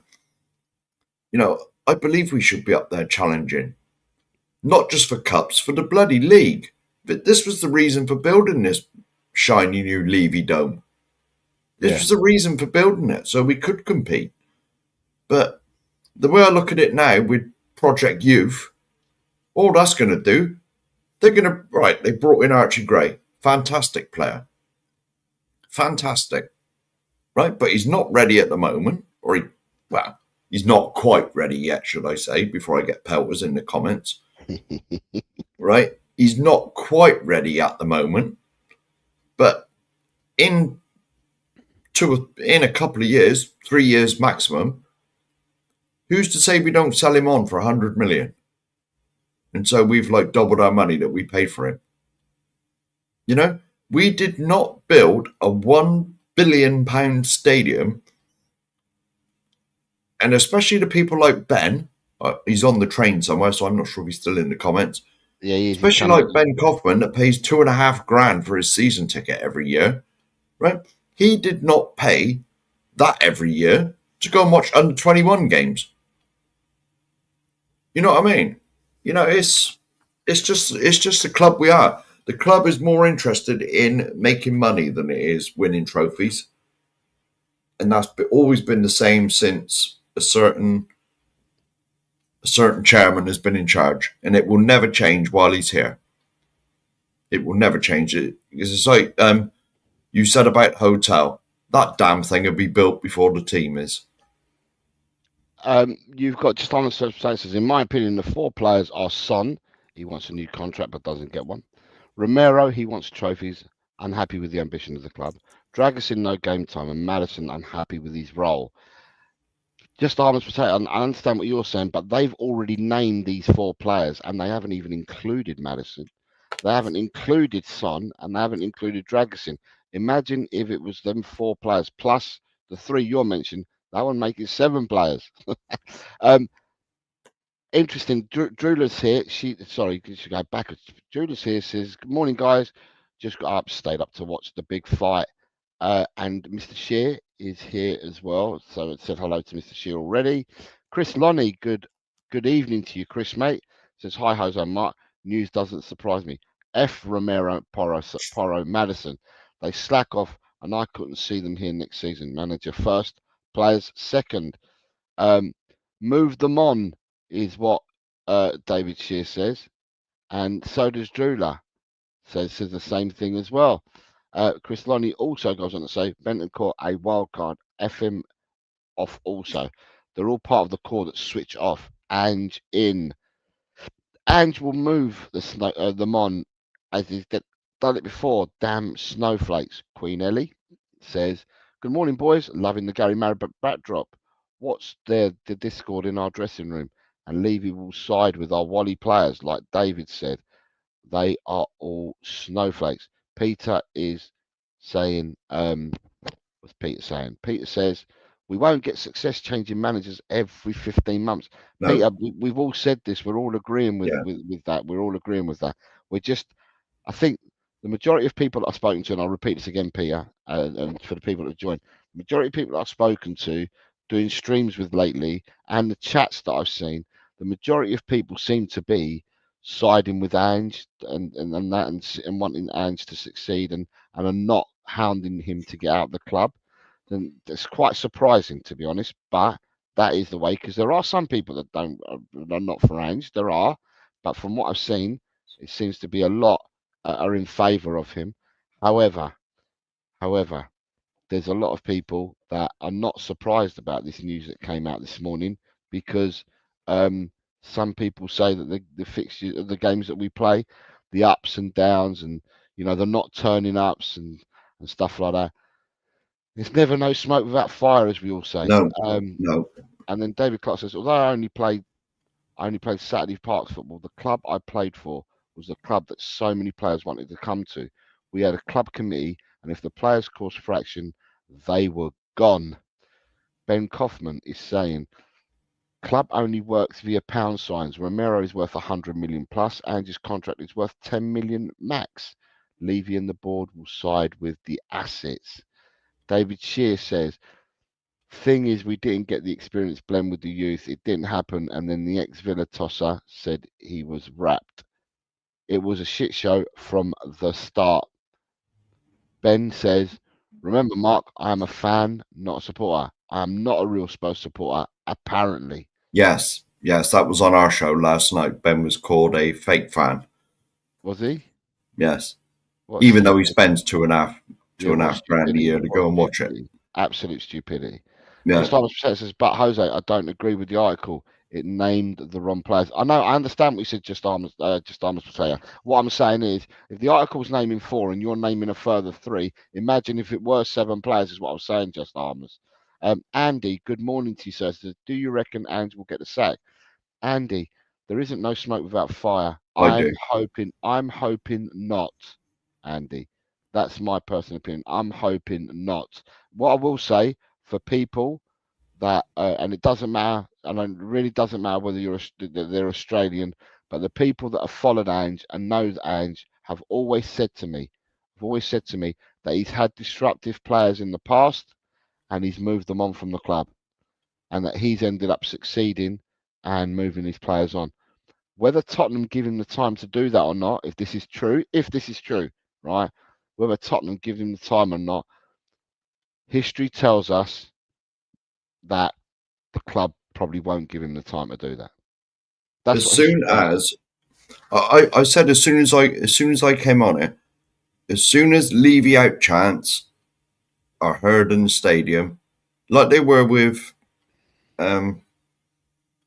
Nuno, like that Man United game, as soon as Levy out chants are heard, then that's it.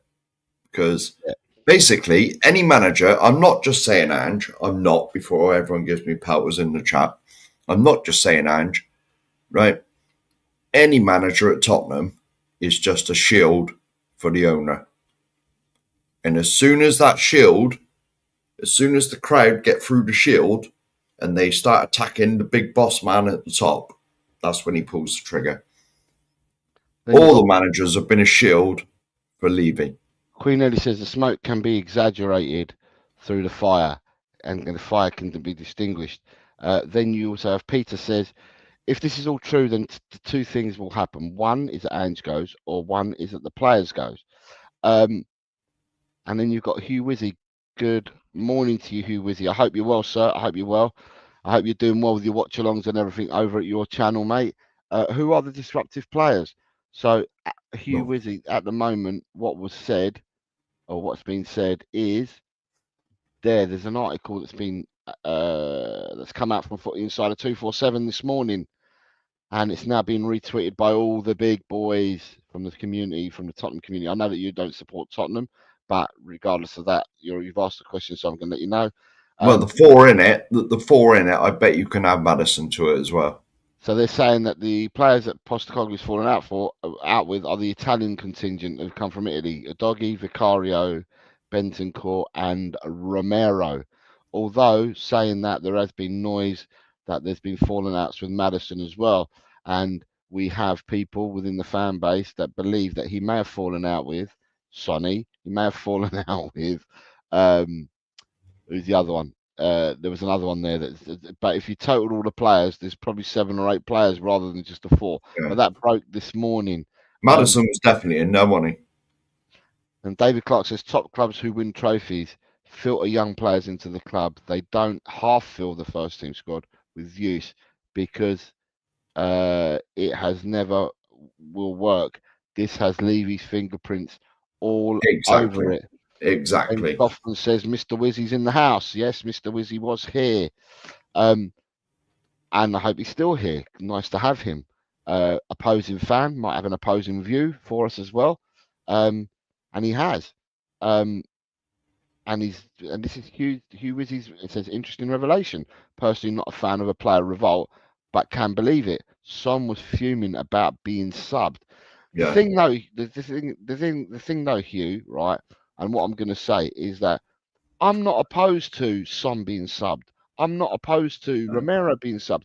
If a player's not playing well, the manager has every right to replace that player.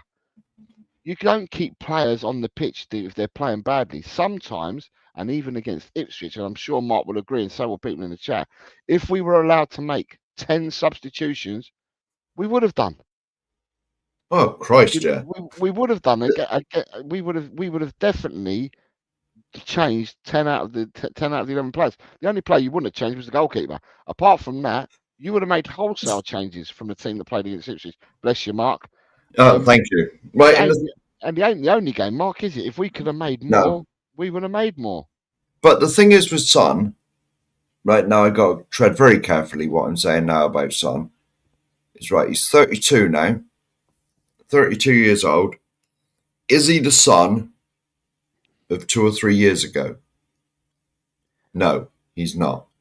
In my opinion. It's only my opinion. No, he's not. Right now, I'm not being funny. Do you remember when Alex Ferguson was at Man United and all the big names that he said your time is done and he got rid of them? Right? Son, in my opinion, it's only my opinion, Son should have been sold last year because he's not the player he was 3 or 4 years ago, right? He is slowing down. He is 32 years old, right? But the only reason he's not sold is because how many Spurs shirts do they sell with his name on it in the club shop? That man will still be here when he's 50-year-old in some capacity just so they can funnel his shirts out in the shop. I'm convinced of it. Because you can't tell me that Sonny is the same that he was 2 years ago. All right, he is still our best finisher at the club. I'm not taking that, but he is not the player he was 2 years ago. And that's my personal opinion. You got Dave Shear says, Ange will not be perturbed at all. People think with Ange, that's where they're wrong, Mark. So, and I've said, I know that he's got rid of players in the past that have been disruptive at clubs that he's been at previously, but it remains to be seen whether the board side with the manager here, and evidence tells us, I'm sorry to say, but evidence tells us the board don't side with the manager. So Queen says there's always players who are unhappy at clubs. Top players can be prima donnas. They are all pampered, massaged, fed, picked up, dropped off home, not like in the past where, sorry, I meant to say some players went to the pubs or cafes to mingle with us supporters. David Shear says, but he won't burn the house down on the way out. Good afternoon, Johnny Fitz says 90% of our fan base are clueless and have the club they deserve. John, I think that the consensus is that people don't want Ange gone, is what the consensus that I'm getting is they don't want Ange gone. Just that, at the end of the day, they're just saying that the club is what the club do. It's not the fans necessarily, and it ain't the supporters. The supporters and the fans generally know that when we end up with something like this, when news like this comes out, something is on the horizon. It's bubbled, and someone's put it in here as well. And I'll come to that comment as well. But I think that most of the people, John, are behind the manager. It's not anything to do. It's more to do with the board. David Shear says, what? Because he said you don't get back in the team based on one free kick. No, it's not. He's just been playing badly, Madison. Right. Chris Lonnie says, top players will steer clear of Spurs, apart from Davis. None of our so-called experienced players are leaders. They're not good. They're not a good example to youth.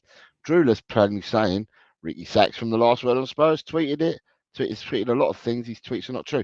No, what these big channels do is they get this information from other tweets. They then retweet it out. So all that Last Word of the Spurs have done, your Chris Cowlings, all they've actually done is they've retweeted what Footy Insider 247 have stated. So they've just retweeted it. It's not their news. It's somebody else's news. They're just retweeting it. Peter says, no worries, Ben. Bring Poch back. Toxic Headshot says, funny how the revelations come out while the team players are on international duty. It's Levy, says Toxic. David Shear says, didn't Bill Nicholson, sorry, Sir Bill, move George Greaves on Jimmy Greaves. Jimmy Greaves on exactly for the same reason? No, Jimmy Greaves had he had something, didn't he? What the hepatitis? Jimmy Greaves contracted hepatitis, and you're never the same after that. Yeah. It was hepatitis, wasn't it? He contracted. That was when they were abroad. Yeah, he did, yeah. So you got Hugh Wizzy saying, after selling Kane, I think this is referring to, he was saying about Sonny as well. And then he says, after selling Kane, would you not have been fuming if they've both gone at the same time? It's interesting you say that, Hugh Wizzy, because I went on a Facebook page of the biggest Tottenham group there was about 3 years ago. It was when they played the World Cup in Qatar and Sonny was wearing that mask. I thought Sonny had gone off the ball back then. Yeah. And I posted a comment. People have heard me say this before. I posted a comment in the group saying, because at the time Klopp was interested. Klopp was interested in I would have sold him then. And I turned around and said, if Liverpool paid the 100 million for Sonny, would you sell him? And I got so many pelts, people saying I'm wrong and I'm not really a Tottenham supporter and that. And then I commented back by saying, I'd sell him now and I'd accept the 100 million. And at the time, I'd actually written down, and with that 100 million, I would go and buy Mohamed Kudus from Ajax and Manuel Ugarte from Sporting Lisbon and have change. That was then. And, and that's 3 years ago. So I've been on the train that, and a lot of the fans here, you will know this as well, because you're fans of the club and you'll know that Tottenham Hotspur in the last decade, so the last 10 years, have been very, very reluctant to let players go and have kept them well past their sell-by dates. And in the end, you get player turmoil, players not wanting to play with managers, players whose form goes completely downhill, players that we can't sell and we can't make money on these players. At the end of the day, it's really, really an awful situation to be in. With Ange, I thought to myself, we've actually turned this round. We're now selling the players that we don't need, and we're going somewhere. And, there's going to be bumps in the road, but why should it always be player power? Why should it always be player power? I don't understand it. If you're shit and you're playing badly, the manager should be able to go and make changes. Without, at the end of the day, the manager sees you week in, week out, sees you on the training pitch, sees you on the football pitch. And fans, your eyes do not deceive you. If you see a player playing badly on the pitch, in the stands that they're playing badly. Supporters at home watching on telly know if you're playing badly. So if the manager takes you off, and it's no surprise to the manager, 62,000 in the stadium and the millions watching around the world, then why is the manager wrong? Do you know what I mean? Anyway. David Clark says, the difference with the NFL and the Formula One go-kart, Levy has no say in the running of these events, but both NFL and the Formula One go-kart organisations have total control. Levy just takes a slice. Johnny Fitz has come in with, get Ange gone. Ooh. Drula says, I'll be honest, I'm not bothered. I'm not bothered now whether Ange stays or goes. Makes no odds to me. Throwing out their dummies at the pram. Sorry, that's pathetic. Players who can't take the heat, get them out, is what Drula says. Flip it, Fitzy. Maybe the toxic 10% are the clueless fans, says David Shear. Queen Ellie says, we've been consistently bad in many areas, but the worst in the transfer market, which reflects on the pitch. And Mr. Kagaius has gifted 5 channel memberships, and that's very kind of you, Peter. And they have gone to Vindaloo from Arsenal. James loves Spurs. Cancel that one. The Spurs Danalist. Phil P. Woo! Woo! And Early Doors Football Tony, a West Ham fan. So we're getting them all in. Ben Kaufman says, I don't think anyone is clueless. Everyone has an opinion, and that's what these platforms are for.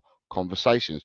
The positive fans are slandering people like me, are toxic and negatives. Yeah. And that's all. That's all. 1,000,000%. So generous. Big up Peter, says Queen Ellie. Hugh Wizzy says, good show, lads. Keep it up. See you soon. Take care, Hugh. I hope you're well, mate. Good luck for you. Thanks for coming on. Shentam Jose, not Spurs, but what do you think about Olympic Lyon being provisionally relegated from Ligue 1 with 422 million debt, not allowed to buy players, and all players up for sale? Shem, I did see this in a report that this was going to happen. I'm not too sure what it actually means. I'm going to have to read into it, because when you're saying provisionally relegated, does that mean that they're still playing League 1 football now, and that the provisional means that they'll get relegated at the end of the season, regardless of where they finish? Because I would have thought that, if anything, something provisionally relegated is, if you gave them minus 60 points, let's say, then you know that if you give them that ban now of minus 60 points, they're not going to make them points up whether they win games or not, and they would get relegated by the end of the season. So I'm going to need to read into it, but I had heard something about this. Can I just add one thing to this? Yeah. Like, I can guarantee you who the head vulture is going to be circling around Lyon. I guarantee. The head vulture is going to be Daniel Levy, because he'll be in there picking at the bones, and he'll. Can you remember? He'll be picking at the bones to see what little bargains he can pick up. If they got a player worth 40 million, he'll go in there. Your skin, I'll give you £3.50. Yeah. You've got David Shear says, it works both ways, Ben. I love lager and instant coffee. It's too early for lager.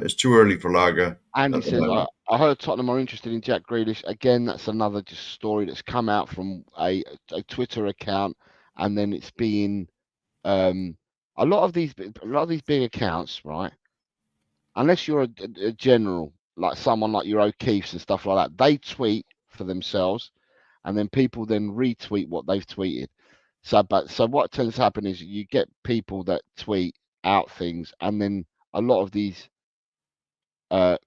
channels then retweet it out. So the Jack Grealish story came out a few days ago. Can I just say we are never ever paying his wages. Never. You heard it here first, in a million years will Levy pay what Jack Grealish is earning. You heard it here first, Andy, from Mark. Well, I know nothing, mine. I just make things up. Amin is here. Good afternoon, Amin says. Enoch and Levy out as soon as possible. David Shear says, I want the best for the club.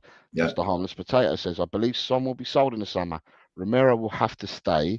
We will try to move on other players, but that could be difficult. Richarlison, for example. David Shear says, Ben, I've been criticised for being an Aussie. What would I know? It's a yawn being a right stubborn ex-rock cape. Shemtam, I think they mean if they fix the problem before the end of the season, then they are safe. If they can't, then they will be relegated. Yeah, what I was saying to you, Shem, I'm going to read up on it, because I've been so busy with work and everything, and trying to get some predictions out yesterday and do this show today. I've not had time to go and read the other stuff, but I will do, and then I'll understand more about it. But I'm just thinking to myself, listen, you're not going to turn around and say accuse someone of being 422 million in debt, breaking all the rules for being that far in debt, and say provisional relegation if it weren't going to happen. How will they rectify 422 million? I don't think you've got many people that will go out and pay 422 million for a failing club. But who am I? I'm just a normal, ordinary Joe with an opinion. Queen Ellie, football brings out passions in people and their opinions, even if you don't agree with them. Just agree to disagree and never attack the person personally. Correctamundo, Ellie. Correctamundo. In light of the controversial article, it will be interesting to see who Ange moves on in January, says Queen. So I'm going to end the show, right? But I want to ask the people that are still watching, I will say to you, I'm going to ask you the question. Is Ange going to be in? Will Ange see out the season? It's on 1. Will Ange see out Christmas? Is number 2. So Do people believe that Ange will see Christmas? And do people believe that Ange will see the end of the season? I know where I sit on this. I want him to see the end of the season. So that's me. I've made that clear. I just don't think that doing the same thing over and over again is going to be good for us. So Bella says no, she doesn't believe. So I'm assuming, Bella, that you're talking that you don't think he's going to see Christmas or the season. But you said no. It all Good. depends. It all depends on whether the levy out starts in the stadium. As soon as that starts, he's gone. But We've seen it. Apparently that started at the Ipswich Yeah, game. I heard that as well. Apparently started at the Ipswich game. Good afternoon, Kate. I hope you and Jim are well. I hope you enjoyed your jaunt against Ipswich, and I hope that you're both feeling better because you've been away for the week. But yeah, I hope you're both feeling better. Toxic says, risks in the camp are down to Daniel Levy. I'm sure he has a manager lined up. Dragon D's nuts. Good evening to you, Dragon. Says yes all the way. I believe that your yes all the way is that you want Ange to stay, Dragon, is what I think you're saying. Bill, good morning. Good afternoon to you, Bill. I hope you're well, mate. Who do people want instead of Ange? Bill, I think the consensus, honestly, Bill, is that people don't want Ange gone. You know, at the end of the day, you know the score, Bill, yourself, because I know you from years and years. When we were playing football, Bill, if you were playing shit, you'd get hooked, wouldn't you? Our managers would hook you off the pitch if you were playing shit. You know what I mean? So if you've got players that are playing shit at Tottenham, then the manager has every right to substitute them players. No player is bigger than the club. End story. You know, and at the end of the day, Romero's playing shit or Sonny's playing shit, then yes, you've got the right to substitute these players, right? Without having to be called and you know, called out and stuff like that. When you look at, I mean, I just said, for instance, against Ipswich, Son was absolutely poor again and he got substituted. But the manager could see it. That's why he substituted him. 62,000 people in the stadium could see it with their own eyes. So, yeah, you substitute him.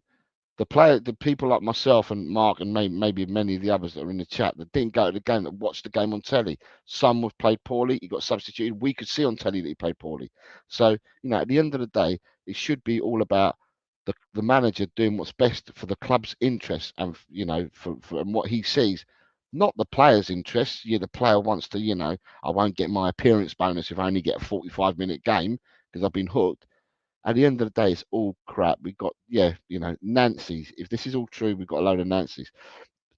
Kate says Ange will be here till the end of the season unless the fallouts continue, in which case he'll be gone. Ange, will Ange say FU's Haru? I heard no Levy out chance at the Ipswich race. I've got a couple of people, Kate, have told me that I had on separate shows. I've had several people say to me that there was levy out, especially in the south stand. Yeah, I got two different people on two different shows that have told me, because I've asked the question when I've been on the panels of the people who've gone to the games, and they told me it was not against. There was no shouting. No, there's nothing against Ange, but it was against the board. Drula says Ange in. Yes, yes, yes. Bella says I don't think he makes it to Christmas. Dragon D wants him to stay. Bill is saying good from what I've just said. Andy says depends on what he does in the transfer seasons. Bella says there's too much noise around. Bill Blythe says it was the same at our club. Correct, is what I said to you, Bill, because you used to come and watch us play in that, and you know that if we played shit, we'd be hooked. We wouldn't play. He's more likely to walk than be sacked, says Dragon. Toxic says no point in keeping the manager if he don't get along with the players. They are our top performers. It's not going to work now. We have to look and act quickly now and appoint someone soon. Sonny wasn't the worst on the pitch against Ipswich, in my opinion. I'm not saying he was. I just said that if he's not playing well and he gets hooked and people can see this, then why would the manager be at blame and at fault for this? I don't understand. Dragon D says player rift story is BS.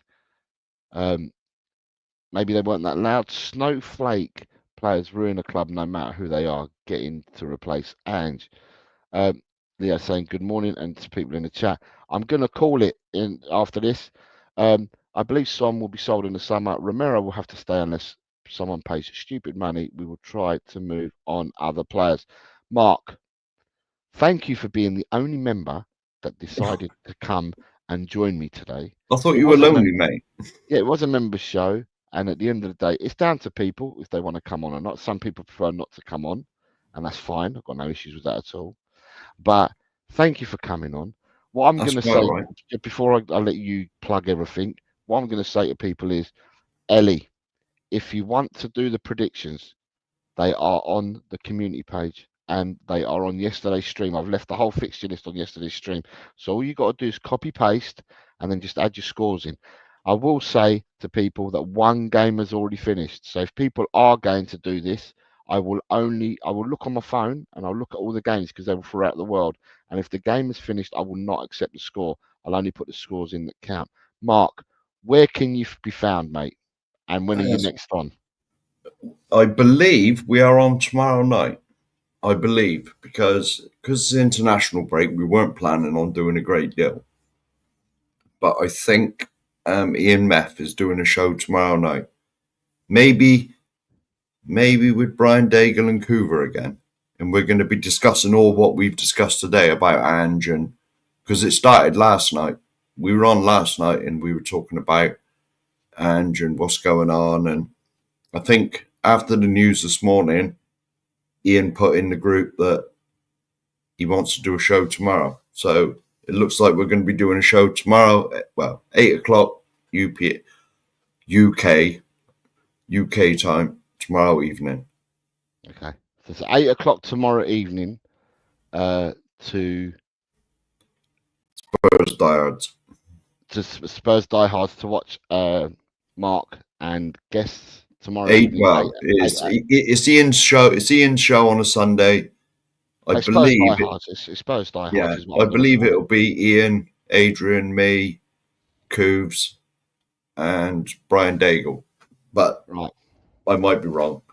Cool. Right. So Ellie, I can't find where you've logged them, so you might have to send me a message and tell me where you've logged them, and I'll take it from there. And can I say to everyone, thank you very much for watching this morning. I think Ash will be back tomorrow at 10 o'clock in the morning. Probably if there's any more news and any more traction, she'll probably discuss this tomorrow. The likelihood is that I think Ellie's not well enough to appear with Ash tomorrow. So I think the likelihood is that Ash may well ask me to act as Josefina and come on tomorrow, which I will do so.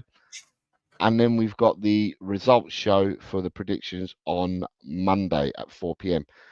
Listen, everyone, thank you very much for joining in. My last words. Any last words before I say mine, Mark? What's mine? Go off my land.